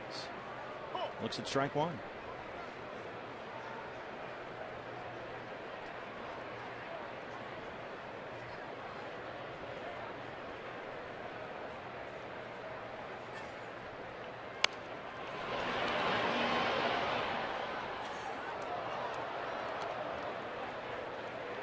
Even though Ender has not had a lot of playing time, this is his 23rd game, his 45th at bat. Before he even got in the batter's box, Johnny Cueto turned around to Todd Frazier, said, "Watch out for the bunt." Word travels fast in this league.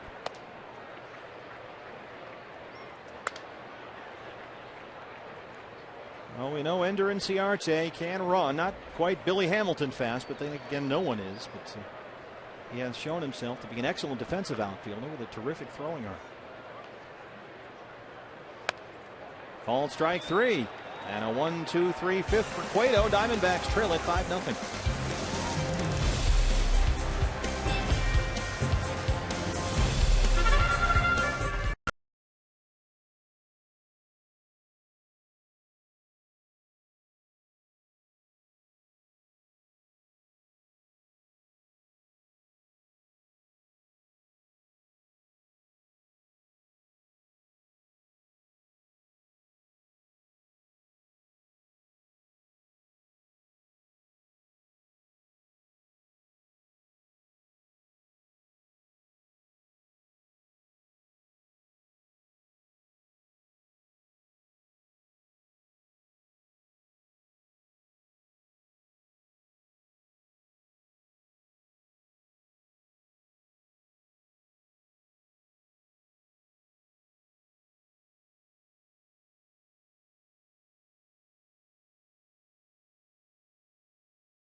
Oh, absolutely. You know, he deserves it. You know, as slow a start as he got off to, and you know, there was a lot of people panicking about it, and except for him, you know, he stayed true with his game and what he knows best, and has turned in a great year so far. Welcome back to Chase Field. Cody Ross sharing those thoughts with me earlier today about the potential of A.J. Pollock being an all-star. Of course, all-star voting closes on July 3rd. Folks can vote up to 35 times each for their favorite player. And it looks like the leader in the clubhouse, according to the local media that I informally polled, is A.J. Pollock. May represent the D-backs in Minnesota. Fellas, back to you. Thank you, Cindy. Remember those, BB, the ballot box stuffing last year that so many D-backs fans did to make sure that Goldie got in there. And there's nothing wrong with that. You can do it from your couch. As long as you're hooked up to the internet, you can vote, as Cindy said, 35 times every day for your favorite player. I'm looking at the All-Star balloting update. 15 outfielders listed in the National League. I don't see A.J. Pollock on the list. Charlie Blackmon pacing the way so far. Andrew McCutchen in second place. Ryan Braun in third place among National League outfielders. Well, among center fielders, there's no question he is played like an all-star. And if you look at average, he's at .316, trailing only Pagan and Gomez, among other Major League center fielders. He's second behind Carlos Gomez in slugging. And he's third in OPS, which is on base percentage plus slugging, behind Carlos Gomez and Mike Trout. So you're on a list with Pagan and Gomez and Trout. You're an all-star. Hey, now you're an all-star.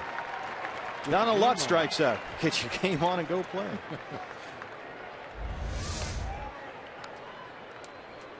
Good change up from Trevor Cahill. Velocity was good. The location wasn't great, but he took enough off of that pitch to get Lutz way out in front. Zach Cozart, the shortstop, grounded out. He was intentionally walked his last time up, part of that 3-run Reds fourth, which will happen from time to time when you're hitting eighth in the National League and the pitcher is behind you. They always say this is in the National League the toughest spot to hit, right? Oh, yeah, you have to be very aware of the situation. Is the pitcher going to hit behind you? Is there going to be a pinch hitter behind you? Do you need to expand your zone to maybe drive in a run if they try to pitch around you? Do you need to go ahead and take the walk? If there's going to be a hitter behind you, a pinch hitter coming up next, and they're not going to give you anything to hit, then you take the base on balls. A lot to put in the computers. You're standing in that batter's box trying to battle against a 93-mile-an-hour sinker and sliders in the dirt and straight change-ups, but that's all part of being a number 8 hitter in the big leagues. Cozart has been losing the battle as of late. He is 0 for his last 16 up there. And they got off to a horrific start. Still trying to dig his way out. And he's at .217 coming into the ball game.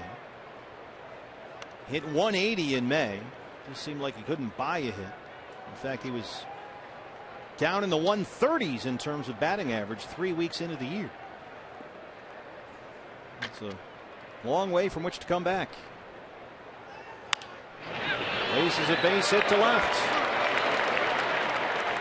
So much for the 0 for 16.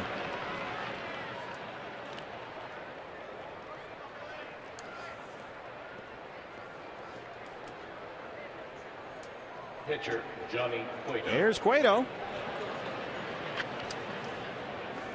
Well, given the fact that it looked like he might have tweaked something in that last at bat, I expect him to bunt right here. He's put down 4 sack bunts this season, and even though it would move the runner up to second base with 2 outs in the inning, I don't think Brian Price wants to see him swing the bat anymore tonight.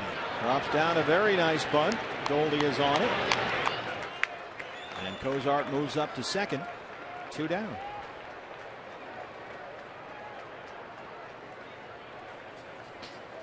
While we have a moment, we want to wish happy anniversary to Fred and Kathy Dominigonis.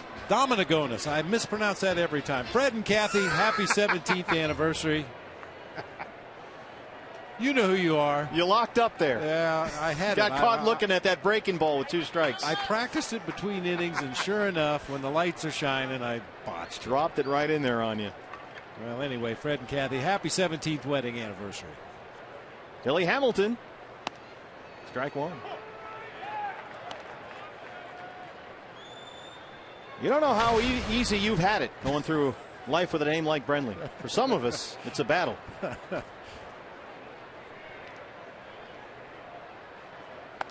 mean, you might get the occasional extra E in there at the end, but that's about as bad as it gets. The pronunciation is usually fairly easy. The spelling, not so much, but sorry about that, Fred. Fred, the plan is dead. Grady, you're still shady.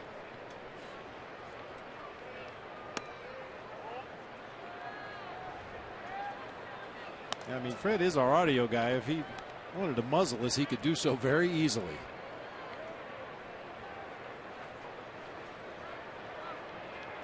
I mean, you know. Or it can just cut one of the mics. Yeah. You know, if you start talking and Fred decides it. 2-1.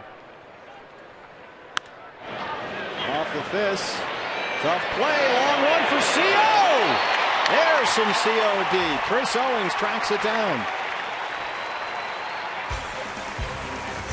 The rookie shortstop near the foul line. He's got it. D-backs trail it 5-0.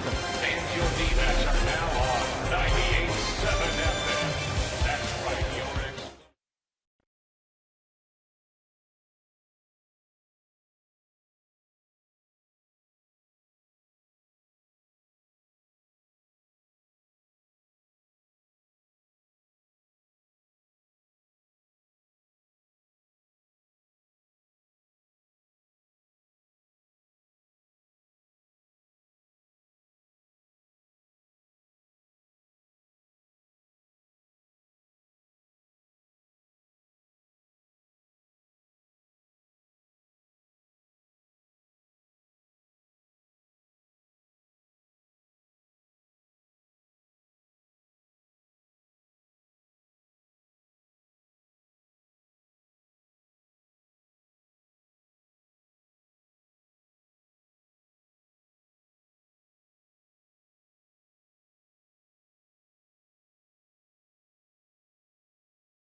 Coors Banquet Timeless Moments, May 31st, 1938. Lou Gehrig, the Iron Horse. Consecutive game number 2,000 against the Red Sox. That was back in the day. On this day, A.J. Pollock lines it down Orvilla. The red-hot leadoff man is on board to lead off the sixth.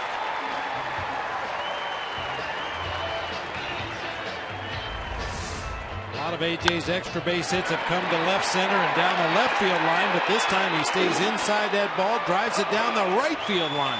How do you defend this guy? You got to play everybody straight up.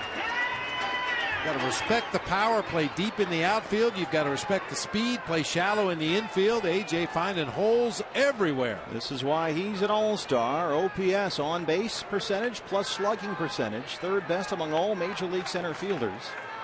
And he's in scoring position with no outs for Gerardo Parra. Parra so far 2 for 2.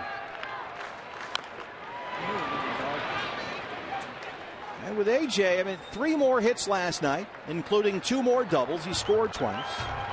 Also stole a base for the second time in the series. He's got 7 3-hit games this year. He leads the team.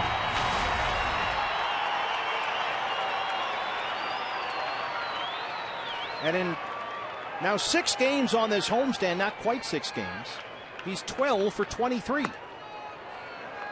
With 6 doubles, a triple, and a home run. And he has scored from the leadoff spot, keep in mind. 9 runs in 5 games. Yeah, he's not just splashing it around, rolling the ball through the infield and dunking it in front of the outfielders. He is hitting the ball on the button with regularity.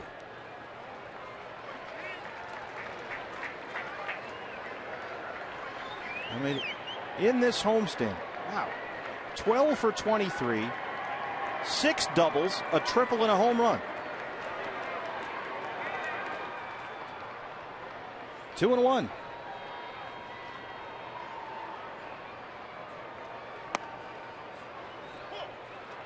And Kirk Gibson keeps being asked for some sort of official declaration that A.J. Pollock is indeed the leadoff man. And Gibby responded last night by saying, well, he hopes he can just leave him up there, but they'd like him to be the leadoff guy, but you can't assume that he's there to stay.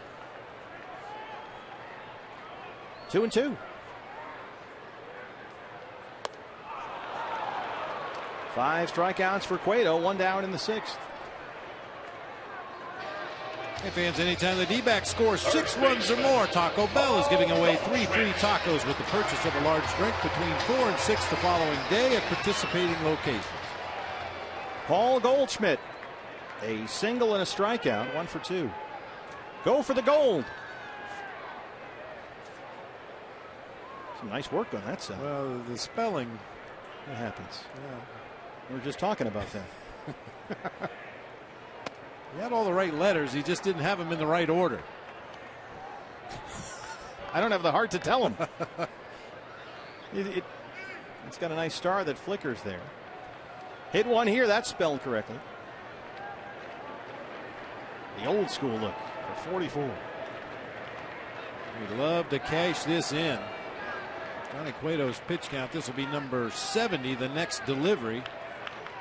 Certainly not an inordinate number of pitches for Johnny Cueto, but if you think he's got some kind of a minor injury that he's dealing with, and the Reds have been paying a lot of attention to him, you want to break through right now, and that's been a tough thing to do against Cueto this season. 5 for 41. That's a 122 batting average with runners in scoring position. And with runners in scoring position at 2 outs, 0 for 20. You saw him out there a moment ago trying to still limber up and stay loose. He has been sailing along here. A 10-pitch 4th. It was a 9-pitch 5th. But a leadoff double by A.J. Pollock. The strikeout of Parra. And he's up over 70 pitches. 71 pitches now. 50 for strikes.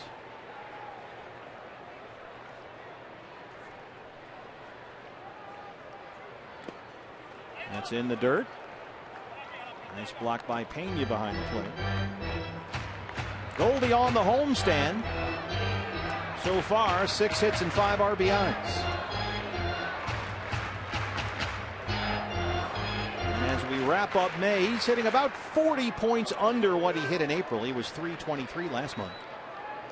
But in fewer games in May, more homers and more RBIs. Now top 10 in the league in slugging percentage. Hold on there, Goldie. It's full 3-2. Kerwin Daly's had some issues on that inside corner of the plate. He's called several pitches just like this one that never get back to the corner. We've been giving that to Cueto all night long. Just Cueto's second 3-ball count. It's full 3-2. 1 out, Pollock at second.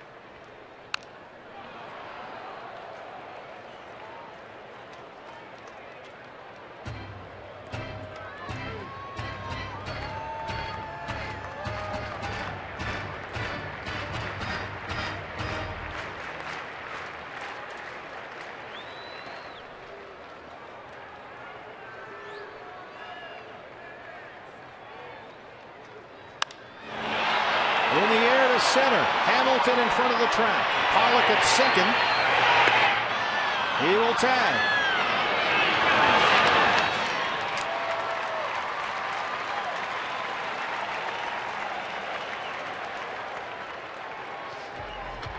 Two down.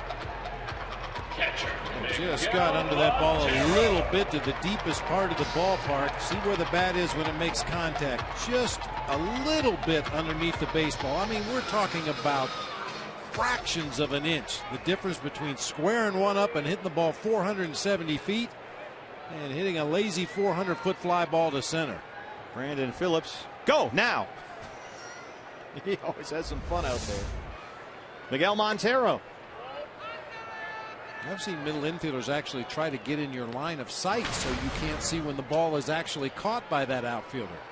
It's funny because yesterday we saw Phillips with the ball in his glove and Goldie at second kind of pretend he didn't have it, try the old hidden ball trick, and now he's trying to get AJ to take an early start. There's a strike, 1-1. A discussion back there with Kerwin Danley.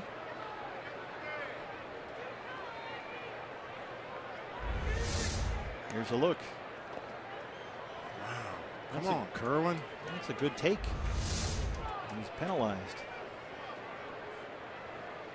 Boy, penalized is right. There's a big difference between a 1-1 count and a 2-0 count at the major league level. 2-0, you feel like Johnny Cueto has to throw you a strike.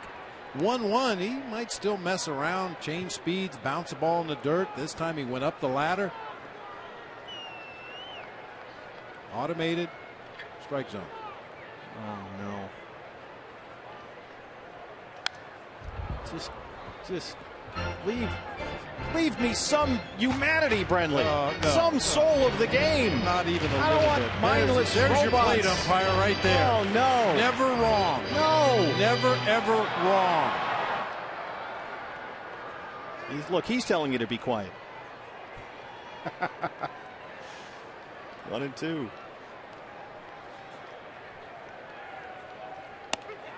Called strike 3. 6 strikeouts for Cueto, and he strands the leadoff double. We are through 6. The Diamondbacks trail the Reds 5-0. And to this time.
Kachinko by signing up at one of the 16 interactive kiosks right here at Chase Field during any Diamondbacks regular season home game. You know, I think with the remodel that's underway over there at the Brenly Estate, I think you could put in your own Kachinko board. Another one? Well played, Brenly. Well played. Leading off for Cincinnati, left fielder Skip Schumacher. Tonight's contestant got to take home a Mark Trumbo autographed game piece on his T-shirt night here at Chase Field. Nice synergy there. Trevor Cahill back out for his second inning of work. There's Mark. The news on his foot is good. And it looks like 3 weeks at the most for him. Out of the protective boot, he is standing up and hitting, which is good news. Skip Schumacher leads off the 7th. He is 2 for 3, a pair of singles. He has scored twice. He's got an RBI.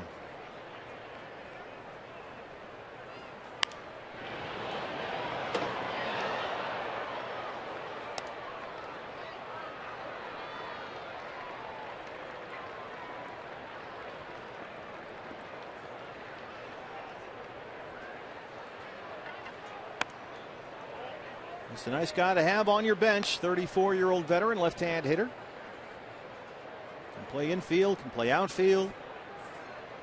Give you a pinch hit AB late in the ball game.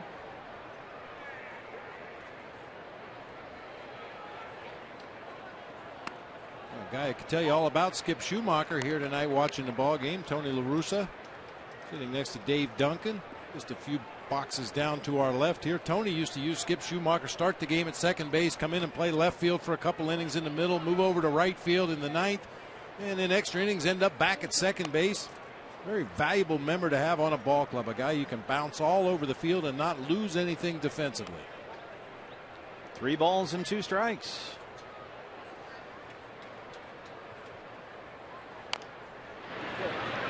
Slow roller up the line. That's a foul ball. Well, I'm a little nervous about this. I won't lie to you.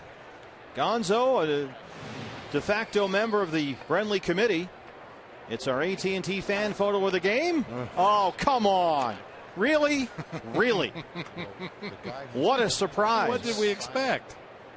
That's a great fan photo, Richard. Don't get me wrong. That's a terrific picture. On the ground is short, Chris Owens. But a little self-serving of Gonzo. And I hope the Brenly committee takes that into consideration when you're looking at full-time status for him. He's on probation right now. We're just giving him a double trial secret run here. probation. Double secret probation. We're just glad it was a picture we could show to our children viewing tonight. Brandon Phillips. A single, a double, 2 RBIs. He scored a run. Was also thrown out at third, trying to stretch that double into a triple.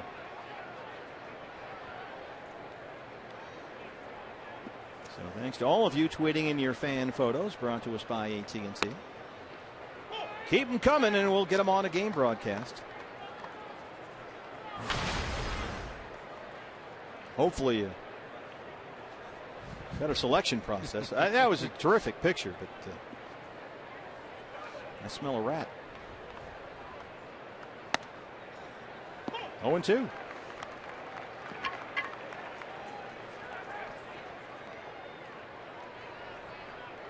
Gonzo working the radio side with Jeff Munn tonight. The governor, Greg Schulte, with the night off.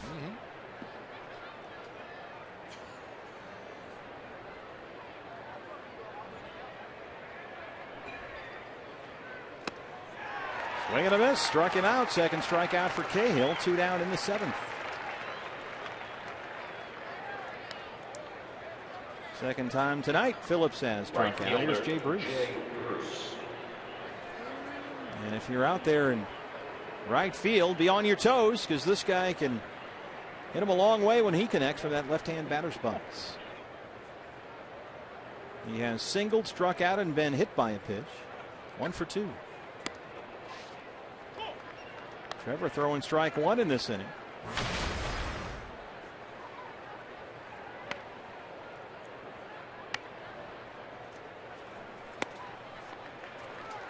And he will strike out a lot. Last year, 185 strikeouts. A career high for a guy that strikes out all the time. But along with that comes the power. A career high 109 RBIs. And his 3rd straight season with at least 30 home runs. So he is very much an all or nothing guy. When the Reds had Drew Stubbs playing center field next to Jay Bruce, whew, man. They're going to go out here and have a look at Trevor Cahill. Ryan DePanfilo, the assistant trainer, coming out with Mike Harkey. Looked like Trevor may have tweaked something there. And the bullpen phone is ringing.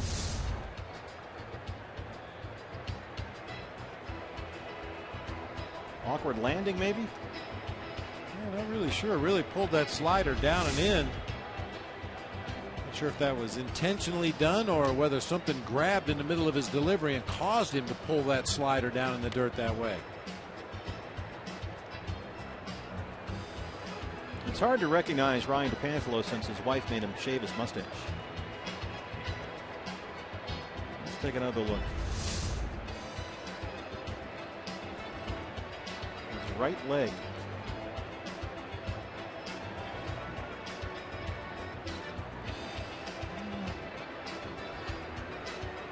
They're going to have Trevor throw a pitch or two here.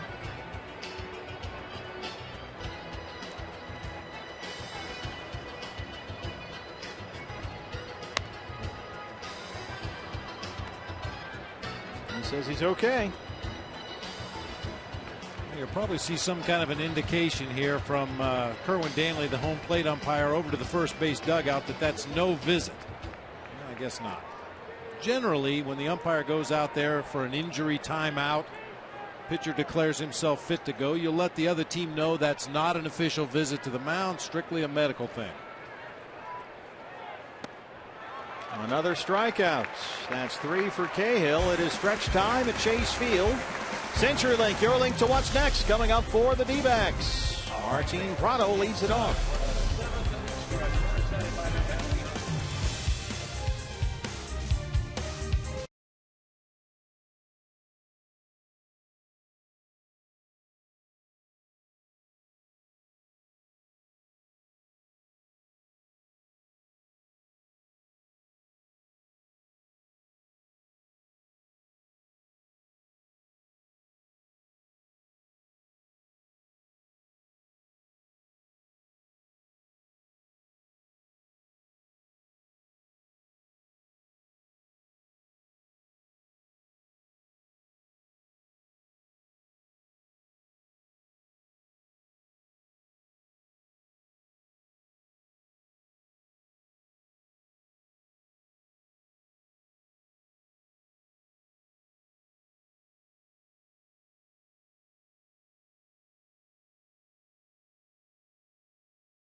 The RamTrucks.com pool area. D-backs trail the Reds 5-0. Joe Borowski with us in the booth. And Joe, what do you see here? This is between innings looking at Trevor Cahill's knee.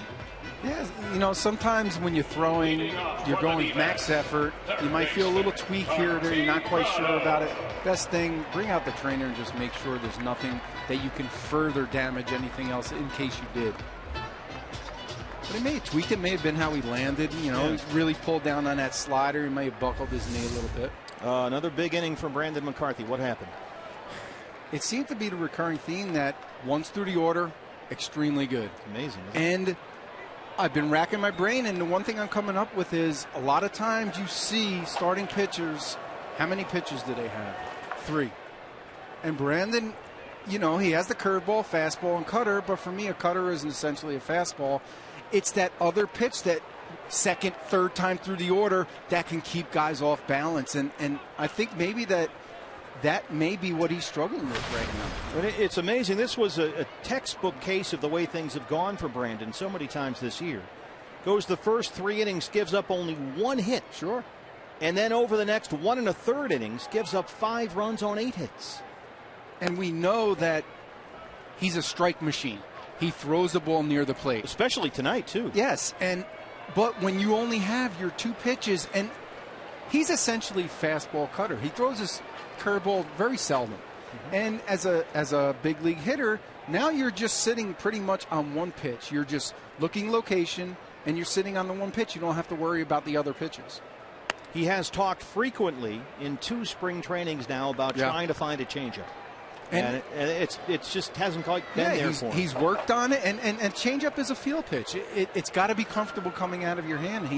He's not at that point where he's comfortable throwing it in a game. Does he need one?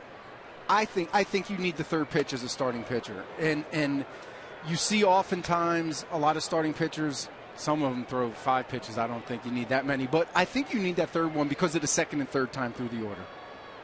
You have to keep in the back of the mind for the hitter that, well, he can throw this other pitch for a strike, so I can't be sitting one single pitch the entire at-bat, every at-bat against him. Full count to Martin Prado to lead off the 7th. And then you've got Bronson Arroyo, who's got about 12 pitches. At 12 different arm angles. Yeah, different arm angles. Yeah.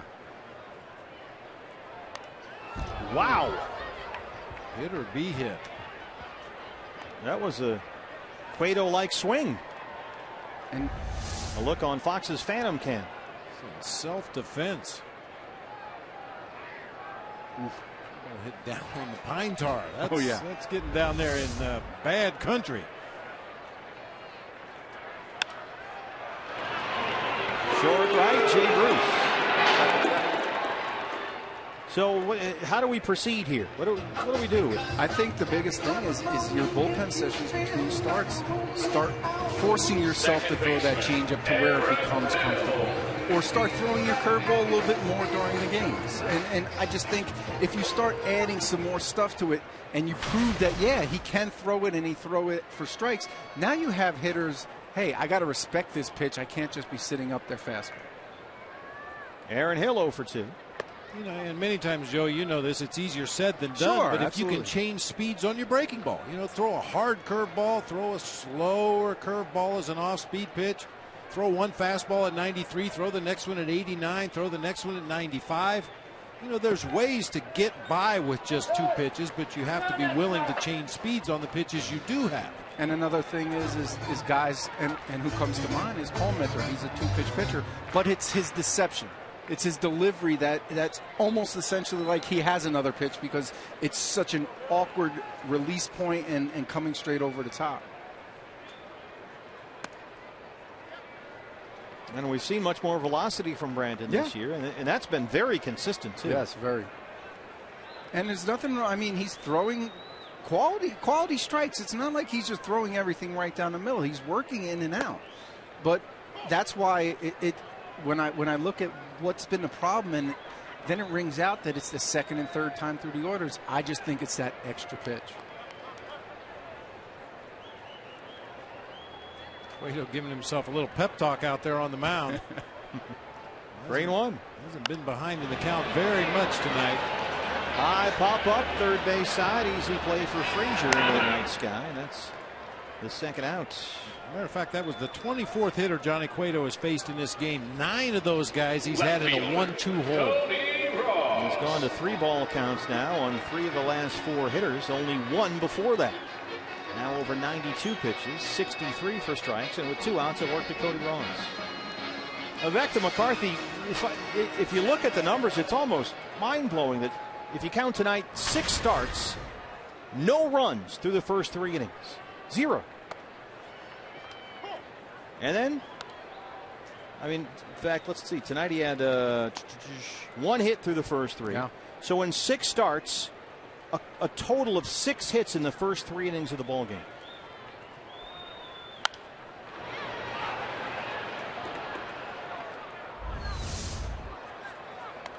There's that unique delivery you talked about for Josh Colemeter, providing him with some deception. That's just a delivery hitters don't see very often.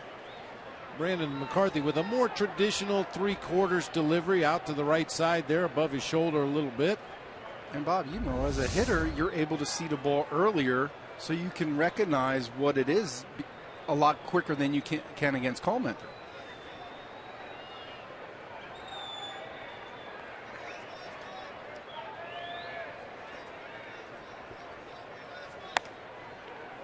And for Josh, you know, he throws the 4-seam fastball up in the zone. It has a little natural cut to it. He throws that straight changeup, and we've seen him incorporate more curveballs. Since he's been in the rotation, he'll occasionally throw that first pitch curveball up there, try to steal a strike, and then go to work. So even he has added that third pitch a little bit more. Cueto has now retired 6 straight and 11 of his last 12. Joe, thanks. We'll see you on Diamondbacks Live. All right, guys. Thanks. Thanks to that.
This is incredible. Definitely a career highlight for me to add to the list. And it's a really cool shirt. I think that hopefully the fans that show up will enjoy it and put it to good use. Mark Trumbo sharing those comments about his T-shirt giveaway. Lots of fans here at Chase rocking the new swag. Speaking of swag, it's been a tremendous week for giveaways here at Chase Field. We started on Monday with those sweet camo jerseys and then follow it up here on Saturday night with the Trumbo T-shirt. Trumbo's rehab process, by the way, guys, he's been out since April 21st with that fractured foot. Looks like he's still about 3 weeks away, hoping to have him back late June. Fellas, back to you. Thank you, Cindy. Don't forget Baxter Hat Night tomorrow on Baxter's birthday, and then Martin Prado Bobblehead Night a week from tonight, June 7th, with the Braves in town. New pitcher for the D-backs, the lefty Oliver Perez, with that Johnny Cueto type delivery. Oliver will sort of alternate sometimes, but he gives you that look from time to time. He's going to try to out Cueto. And there's no question that the Diamondbacks missed Mark Trumbo's bat. They went out there and gave up good players to get him. They identified a need, and he has been sorely missed.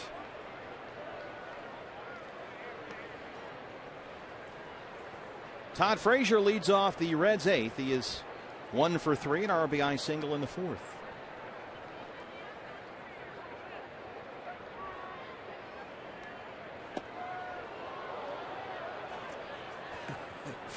Frazier almost pulled a hamstring trying to get out of the way of that inside slider. Make the hitter move his feet.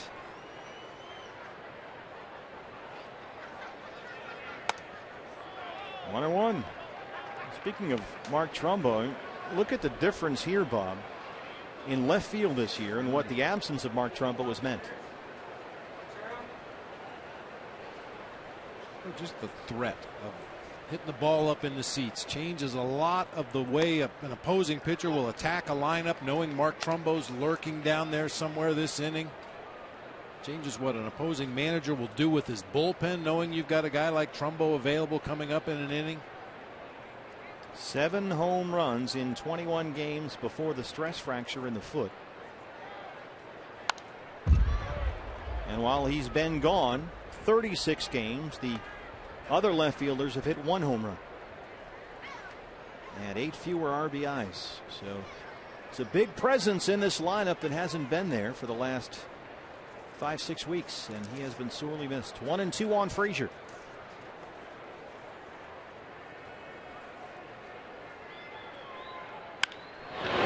Right to Prado at third. 1 away. Fox Sports Supports is proud to recognize the Army's Gold Star Pin Campaign, which honors the families of fallen service members. You can learn more by visiting goldstarpins.org. 1 away, Brian Pena. And what a story this guy is. The switch hitter from Cuba.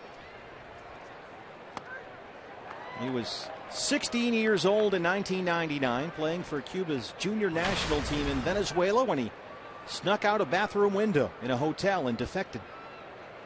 And reached the U.S. a few months after that, going through Costa Rica. Didn't speak a word of English. And 6 years ago, he became an American citizen. And now he is quickly one of the favorite teammates in Cincinnati. This ball is well hit to right. Parra at the track. Allowed out number 2.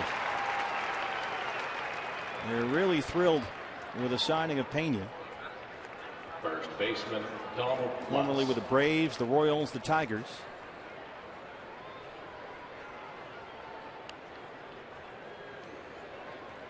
Yeah, it's a nice duo with Devin Mesoraco. The Reds catchers have had a real good year this year. They ranked 5th in the majors in batting average, 1st in slugging, 1st in homers, 1st in total bases. A lot of that coming from Devin Mesoraco, but Brian Pena's carried his share of the load as well.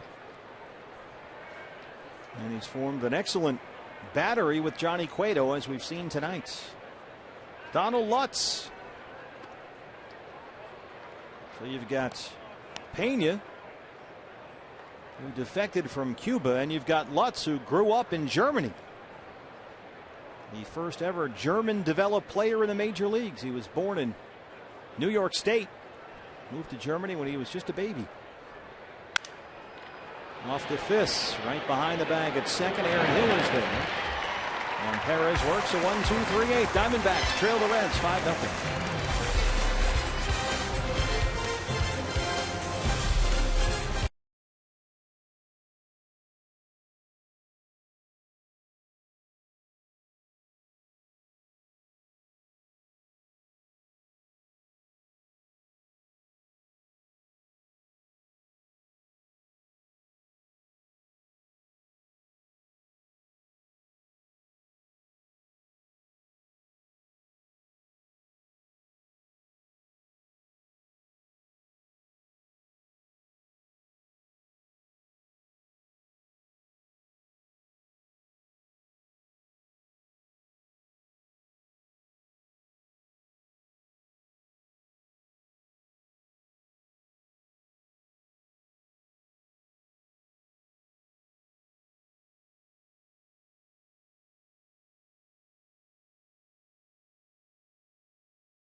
Hey fans, catch every strikeout, every game ender, and every history-making moment on MLB Whip Around weeknights at 7 on Fox Sports 1 and streaming live on Fox Sports Go.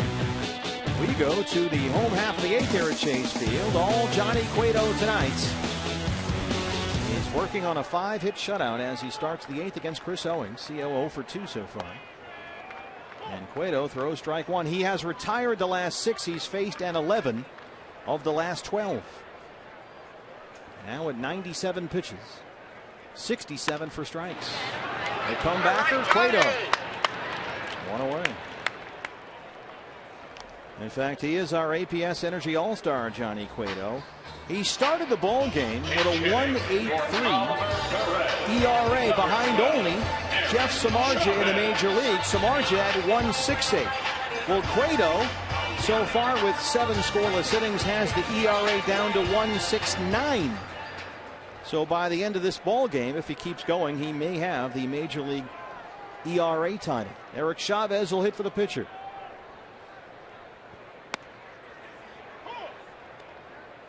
He's really only had one stinker of a start this year. That came against the Washington Nationals earlier this month. He went 5 1/3, gave up 6 hits and 8 runs in that game.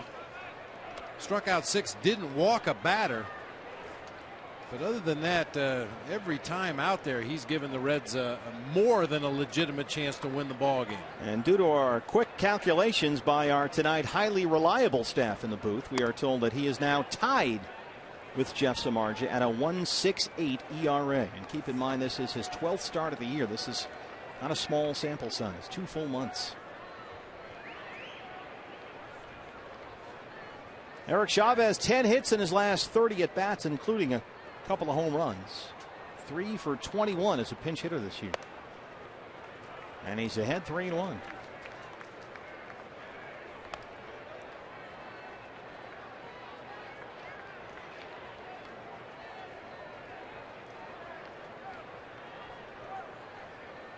And we talked about Cueto already leading the majors in WHIP, which is walks plus hits divided by innings pitched. That essentially measures how many base runners a pitcher allows. And so far, only 5 hits. And I don't think he's got a walk tonight, does he? No, he doesn't. No walks. So only 5 base runners through 7 1/3. So the whip is going down as well, but hold on, there's his first walk. Chavez is aboard with 1 out.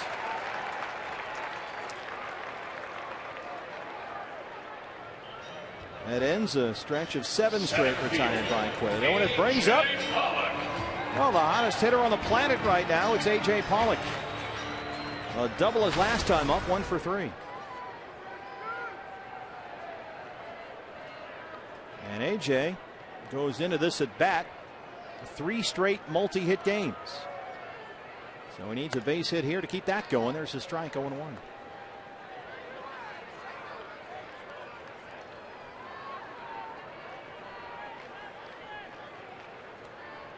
12 for 23 on the homestand.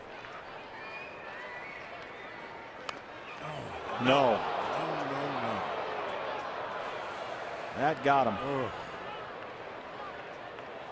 He's holding his hand.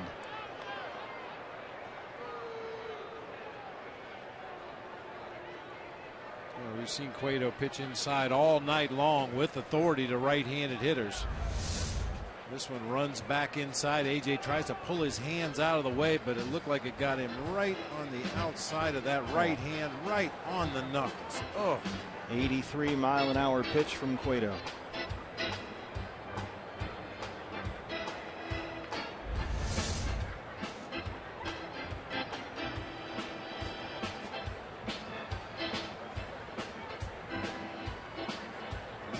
Has been a little busier than he would like tonight. Trainers would prefer it if you never see them. I mean, A.J. Pollock opened this season 3 for 23. You heard Cody Ross telling Cindy Brunson about that tough start that A.J. had. I mean, he was hitless in 5 of his first 6 games, but since then, in 45 games, he has hit better than .340. It was an 0-2 count, so that technically is a swing, but I think they're going to take a look. I think they're going to see if A.J. did indeed swing at that ball or not. So they will review whether that's a strikeout as they attend to A.J. Pollock. Let's see. Ladies and gentlemen, the question is whether he's hit by a pitch right here and did not swing at it, or did he take a swing at it and it's a foul ball. Your hands are part of the bat if you swing at the ball. So the question is, was that a check swing, or did he go far enough to have that be called a full swing? If it counts as a swing, it's an 0-2. And A.J. will walk off with Ryan DePanfilo. Here's another look.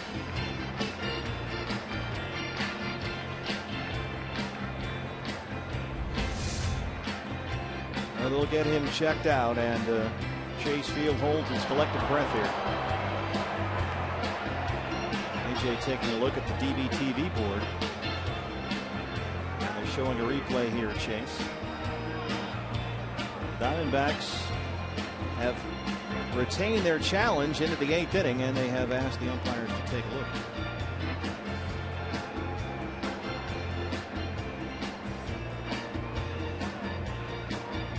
So you've got Kerwin Danley, the plate umpire, Gary Cedarstrom, the crew chief over there as well.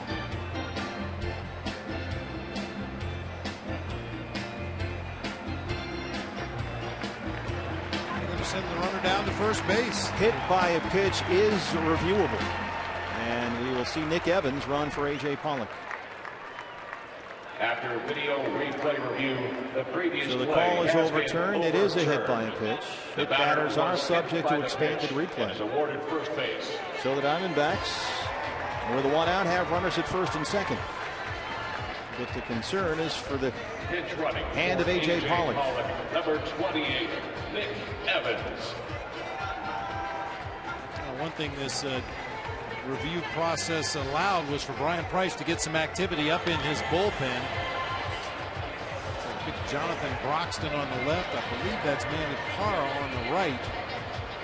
And during the course of this challenge, they've had an opportunity to get loose, and I think Brian Price is going to pull the plug.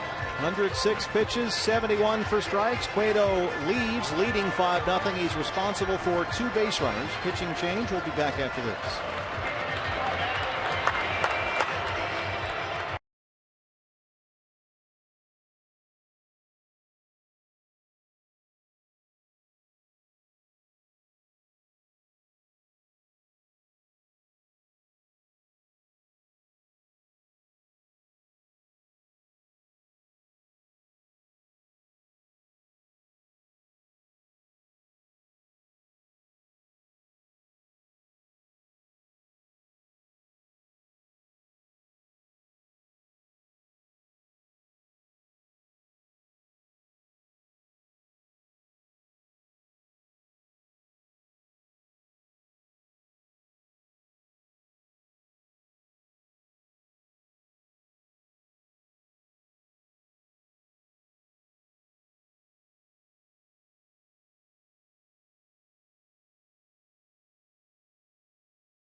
#1 live streaming sports service is celebrating 12 years.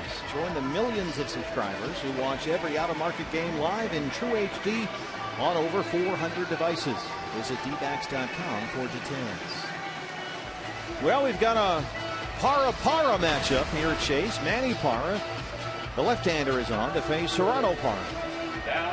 Didn't we have a Montero matchup in New York? We did. Rafael Montero and Miguel Montero. So, how about that? What's in a name? 2 on, 1 out. Parra v. Parra here in the 8th. Gerardo Parra 2 for 3, a single and a double. And as soon as we get some word on the condition of A.J. Pollock, we will pass it along to you. You can bet on that.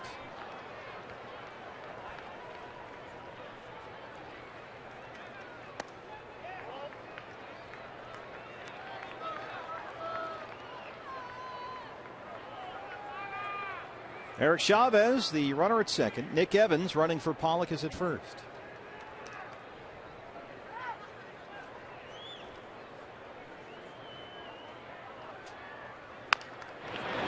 Little tapper to short. Kozar charges. He's got no play. Diamondbacks have the bases loaded.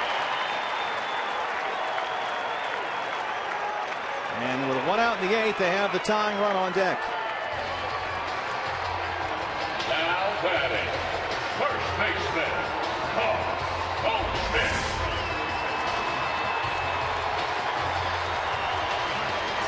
Kozar just decided, well, I tell you, it looked like he had enough time. Must not have had a good grip on the baseball. Just didn't want to risk an errant throw across the diamond.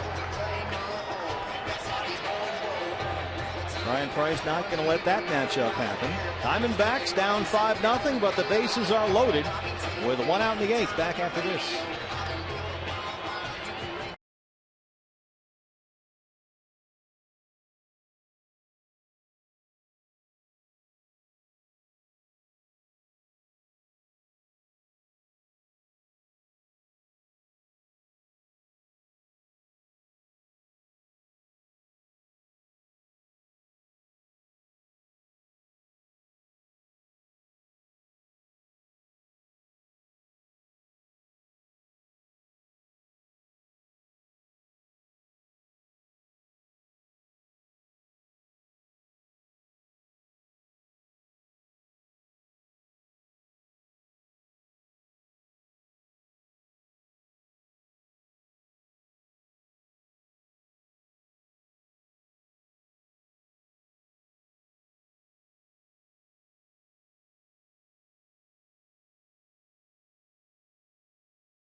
A bases loaded mess. He has retired the last 14 batters he's faced in relief, and I guess, Bob, any advice you can get is welcome. Well, Paul Goldschmidt has never faced Jonathan Broxton. Martin Prado has. You always go to the veteran that's seen him before. Looks like Prado's talking about. Look for that cutter. Maybe give him one side of the plate, look to the other side. That's a common sight we've seen Martin Prado offering advice on guys that he has seen before and some of the other Diamondbacks maybe haven't seen as much of. Eric Chavez, the runner at third. Nick Evans at second. Gerardo Parra at first. Broxton worked a 1-2-3-8 last night. Goldie 1 for 3, a single in the first.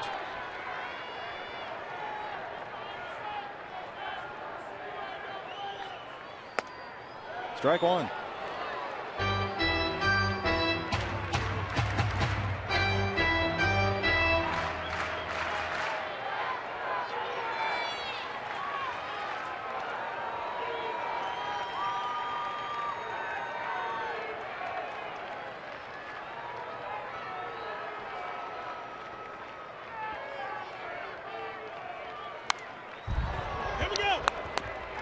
0-2. Paul Goldschmidt is so good at battling back at an at-bat when he's behind in the count. It almost doesn't matter if the pitcher jumps ahead, even 0-2. This season, when the count is no balls and 2 strikes, Goldie is hitting .375.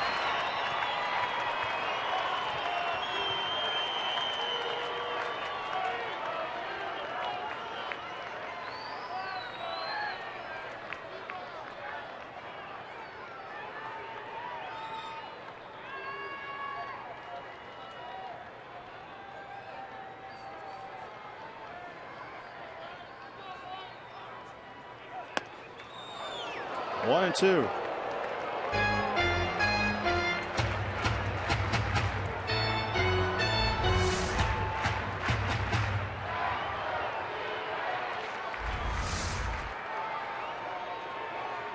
Aroldis Chapman has started throwing in the Reds bullpen.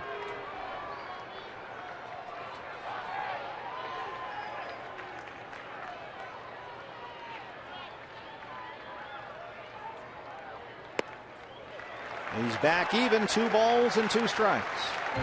Goldie's hit for a much higher average against lefties this year, which is exactly what you would expect for a right-handed power hitter, but 9 of his 10 home runs have come against right-handed pitching. The platoon splits.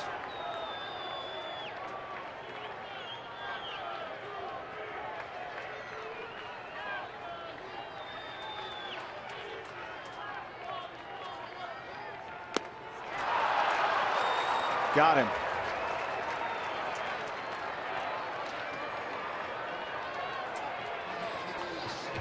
Catcher, Miguel Montero. Well, we'll see if the clocks are set to Mickey time. Goldie strikes out for the 2nd time tonight. Hard slider down low and away in that location that he's really struggled lately. Of course, every hitter struggles on that pitch at the knees on the outside corner. Montero 1 for 3, a single in the 4th.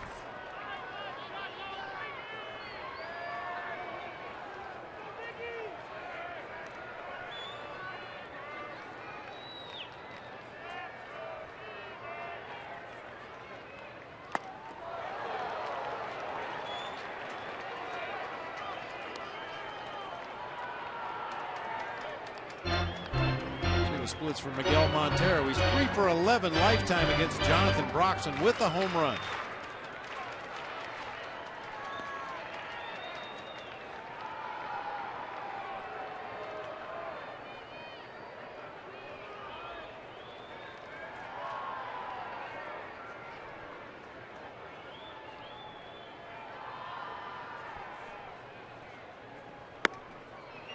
The 0-1 is low. It's a ball and a strike.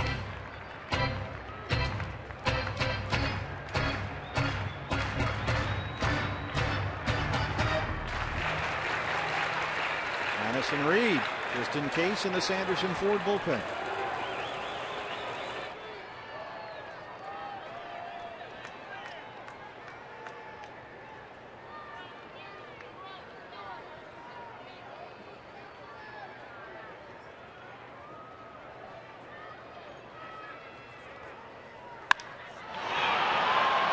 High fly ball, shallow left. Cozart out there with Schumacher. And the Diamondbacks leave them loaded. We head to the 9th. It's 5-0 Cincinnati. Attention, season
Johnny Cueto, well, now leading the majors in ERA.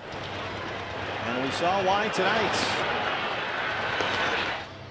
He made very few mistakes against the Diamondbacks tonight. When he did, the ball seemed to be hit right at one of his defenders. Had everything working tonight. Sinker, cutter, changeup, occasional breaking ball. Moving from left field to right field at number 7, Cody third, only 5 hits allowed, 1 walk. That came to the pinch hitter Eric Chavez there in the 8th inning to kind of hasten his exit from this game because he hit A.J. Pollock, the next batter, and gave way to the Reds bullpen. Addison Reed takes over for the Diamondbacks. He hasn't pitched since last weekend at Citi Field in New York, so he's getting an inning of work here, down 5-0 in the 9th. And with the injury to A.J. Pollock, some changes defensively in the outfield. Nick Evans, who came in a run for A.J., will take over in left field. Gerardo Parra moves from right to center, replacing Pollock, and Cody Ross goes from left to right. Zach Cozart leads off the 9th.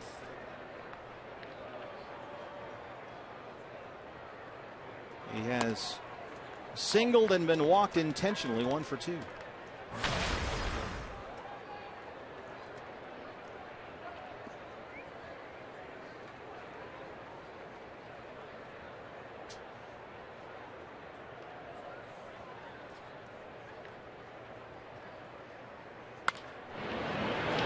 Roll to third. Martin Prado away.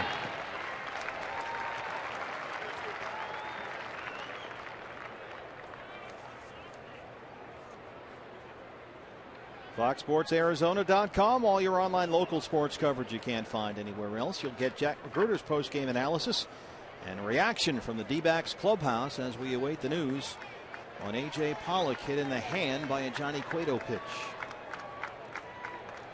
Ryan Ludwig will hit for the pitcher.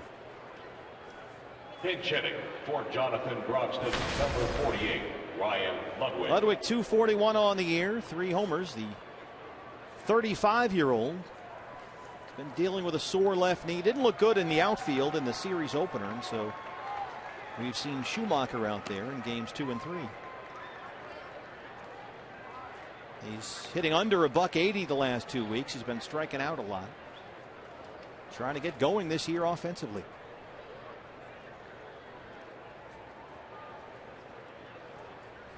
I always wonder, Bob, about the idea that you have to get your closer work. You can't sit out there for a week at a time and be expected to be effective. But on the other hand, I mean, I guess it's a little bit of a gamble because what happens tomorrow? You need 3 outs in the 9th, 1-run lead, the whole thing. Is it a? If you're the manager, this can't be fun. Well, it's a little bit of a balancing act. You just don't want to let your closer sit too long without game action. You can only simulate so much in the bullpen or batting practice sessions in the afternoon, whatever it might happen to be. Got to get him in there against an opposition that's trying to make something happen up there at the plate. But then you do run the risk. Diamondbacks have a 1-run lead for the next 4 days in a row in the 9th inning. Addison Reed's the guy you want to want out there on the mound.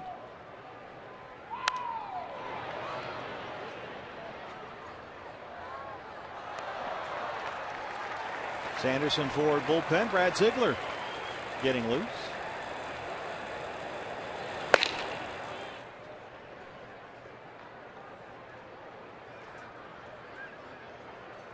The trademark chain around Addison Reed's neck. We talked about that on our Cup of Coffee episode on Fox Sports Arizona. He's never without it.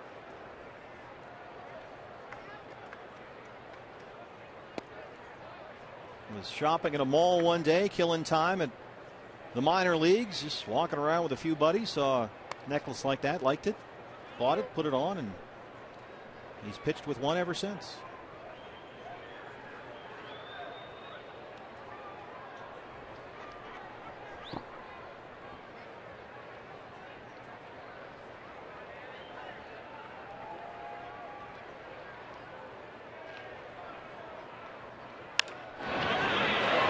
Shoots that one down the left field line.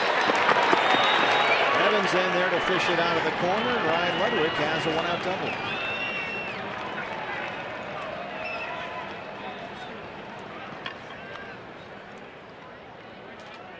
Center fielder Billy Hamilton. Well, one more look tonight at Billy Hamilton. He has singled twice, he's scored twice, he's stolen a base. And a lot of production out of those three guys at the top, Hamilton, Schumacher, and Phillips tonight. Combined 6 for 12. They've scored all 5 of the runs. Did all the damage in the 4th and the 5th. The 4 through 9 hitters just a 5 for 19.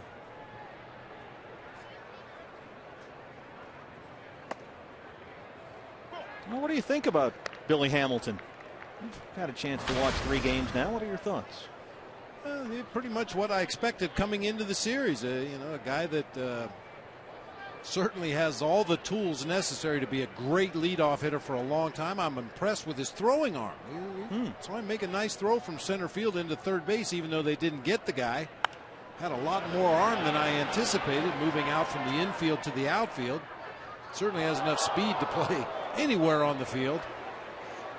I think, like a lot of guys in his mold, you just like to see him hit the ball on the ground and on the line a little bit more, stay out of the air.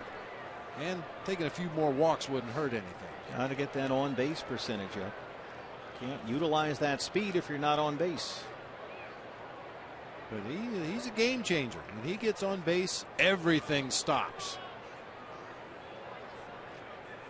Addison Reed ahead 0-2.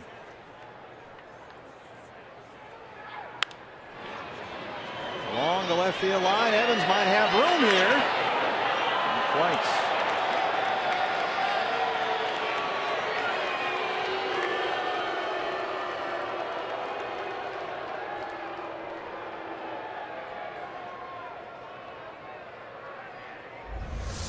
Nice catch by the fan.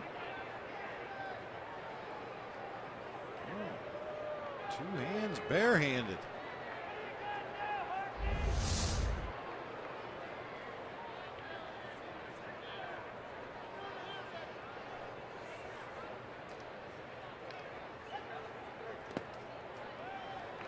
One and two.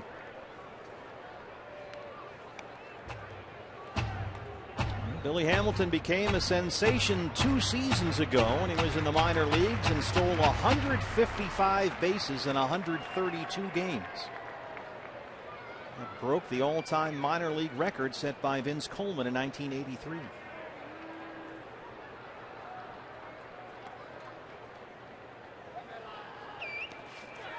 Swing and a miss. Montero looks low it back to the bag and completes the strikeout. 2 down.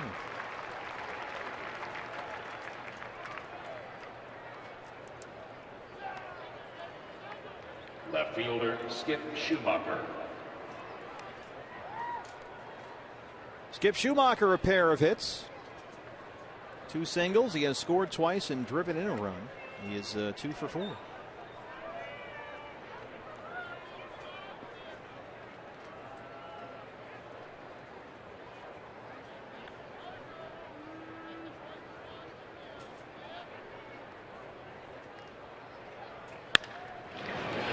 Short, right to Chris Owings. We go to the bottom of the 9th. Diamondbacks down 5-0.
Prado's sleight of hand on our Fox Phantom cam. He has that Harlem Globetrotter trick he does, and it's a fun thing, kind of like the magic circle. It's our Chaz Roberts air conditioning pool play of the game. A little deception there for Martin, but you never know when it's going to come in handy. Yeah, I mean, it's all done in good fun before the game, showing off a little bit, but at the same time, that quick exchange from the glove into the throwing hand allows Martin to make plays like he did there tonight.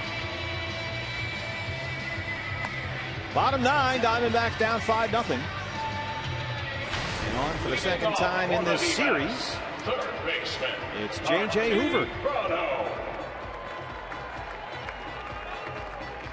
He allowed a run in the game Thursday, and that snapped a streak of 6 straight scoreless appearances.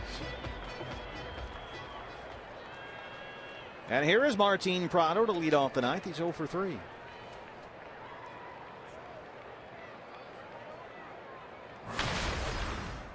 Martin had a 5-game hit streak snapped last night.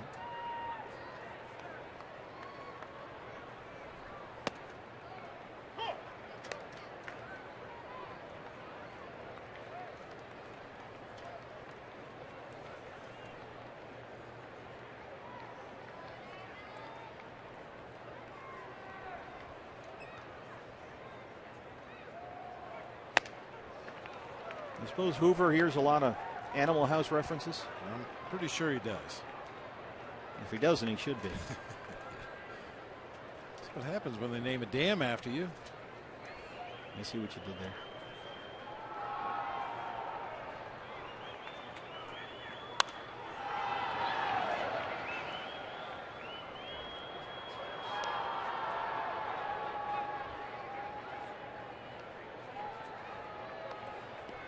Oh, and 2.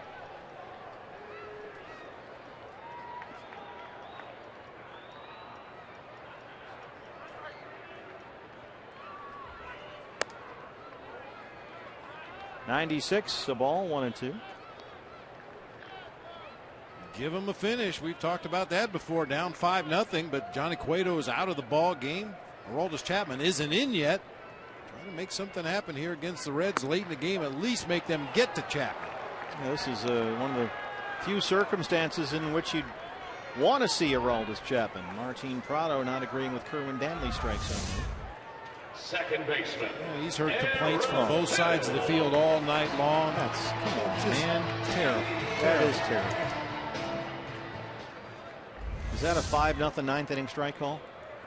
Yeah, probably so, but sure doesn't make it right. Strike 1. Aaron Hill 0 for 3.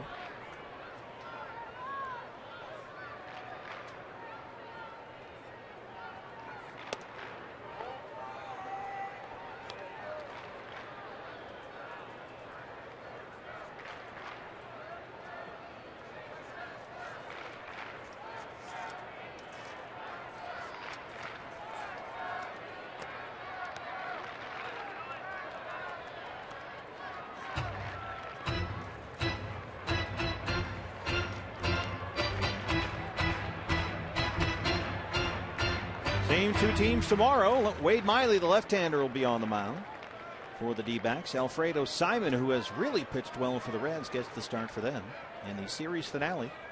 1 o'clock on Fox Sports Arizona. In the air to right, it backs up Bruce.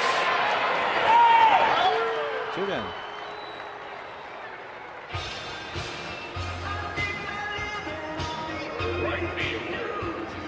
So Wade Miley on the mound here tomorrow. Diamondback Live pregame show on Fox Sports Arizona starts at 12:30. Miley and Simon. And then the D-backs have a day off on Monday. We will fly out to Denver. And then Tuesday play the first of 3 against the Rockies at Coors Field. Then it's back home for the weekend.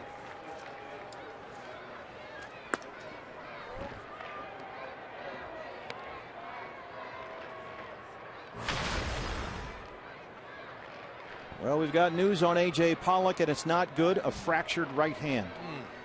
A.J. Pollock has a fractured right hand hit by a Johnny Cueto pitch. And that could not have come at a worse time for either A.J. or the Diamondbacks. He was having a sensational season. And so last year, the D-backs lost Aaron Hill to a hand fracture for about 90 games, and now A.J. Pollock is out, hit right on the knuckle by a Johnny Cueto pitch. And A.J. over his last 45 games hitting better than .340. And now he's got a fractured right hand. Here it is. And that is just terrible news. The 2-out walk to Cody.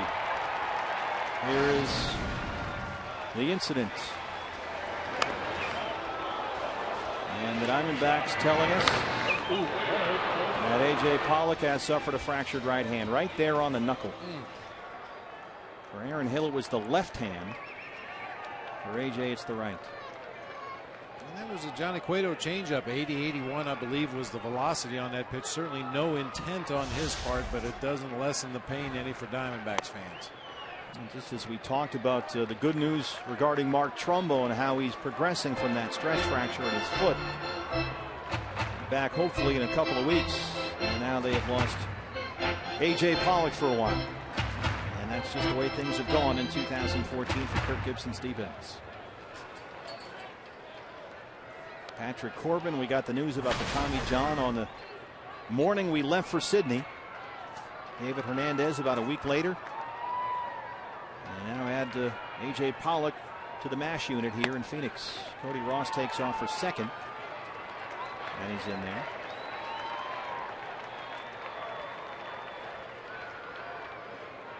I mean, you can put all the plans in place. You can make some moves you like, all the pieces, and it's just sometimes there's nothing you can do. It just doesn't go your way. It's the single biggest variable in the game of baseball. You just don't know when injuries are going to crop up.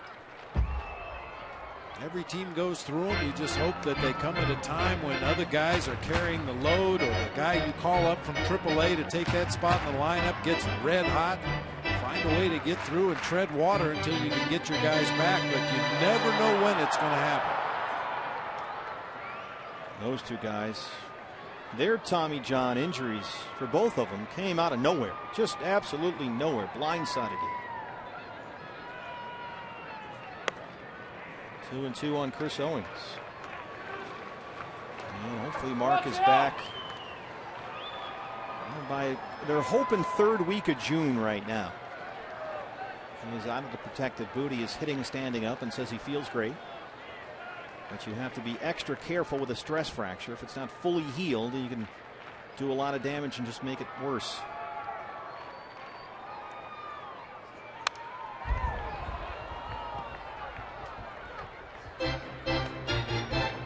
So I guess over the course of the next several weeks, we'll see a lot of Gerardo Parra in center field and some Ender Inciarte as well. And we'll see what kind of a roster move the Diamondbacks choose to make. I'm not sure who's hitting down in AAA. I haven't checked the stats down there recently. Tony Campana would be an obvious choice. Alfredo Marte, should they want to go that direction. On the ground to Cozart. And the Reds have shut out the Diamondbacks 5-0 on the night. We lose A.J. Pollock to a fractured right hand, so not a great night for the 23,000 plus here at Chase. Well, not a lot good to take away from this when the offense was really stifled by Johnny Cueto and the rest of the Reds pitching staff. Brandon McCarthy once again with the one bad inning, really hurting him in the game tonight. And of course, the worst news of all, A.J. Pollock is going to be lost for a considerable amount of time. Diamondbacks Live post-game show follows. Let's get things underway. Out to center field now, Joe and Jody. All right, thanks a lot, Steve. And obviously this news for A.J. Pollock is the top story because this is far-reaching. Aaron Hill last year missed about 8 weeks with a fractured hand, so this is a big blow to the team. Yeah, especially the way he's been playing lately. He's been a leader in the clubhouse. This couldn't happen at a worse time for the Diamondbacks. So we'll have more reaction from the clubhouse. Cindy Brunson, our reporter tonight, will have that. Plus, Bob Brownlee will join us. Joe Borowski will take a look at Brandon McCarthy and his struggles tonight as the Reds go on to shut out the Diamondbacks here at Chase. And right now this series at 2 games for the Reds, 1 for the D-backs. And tomorrow, 1 more game. Post-game coming your way next.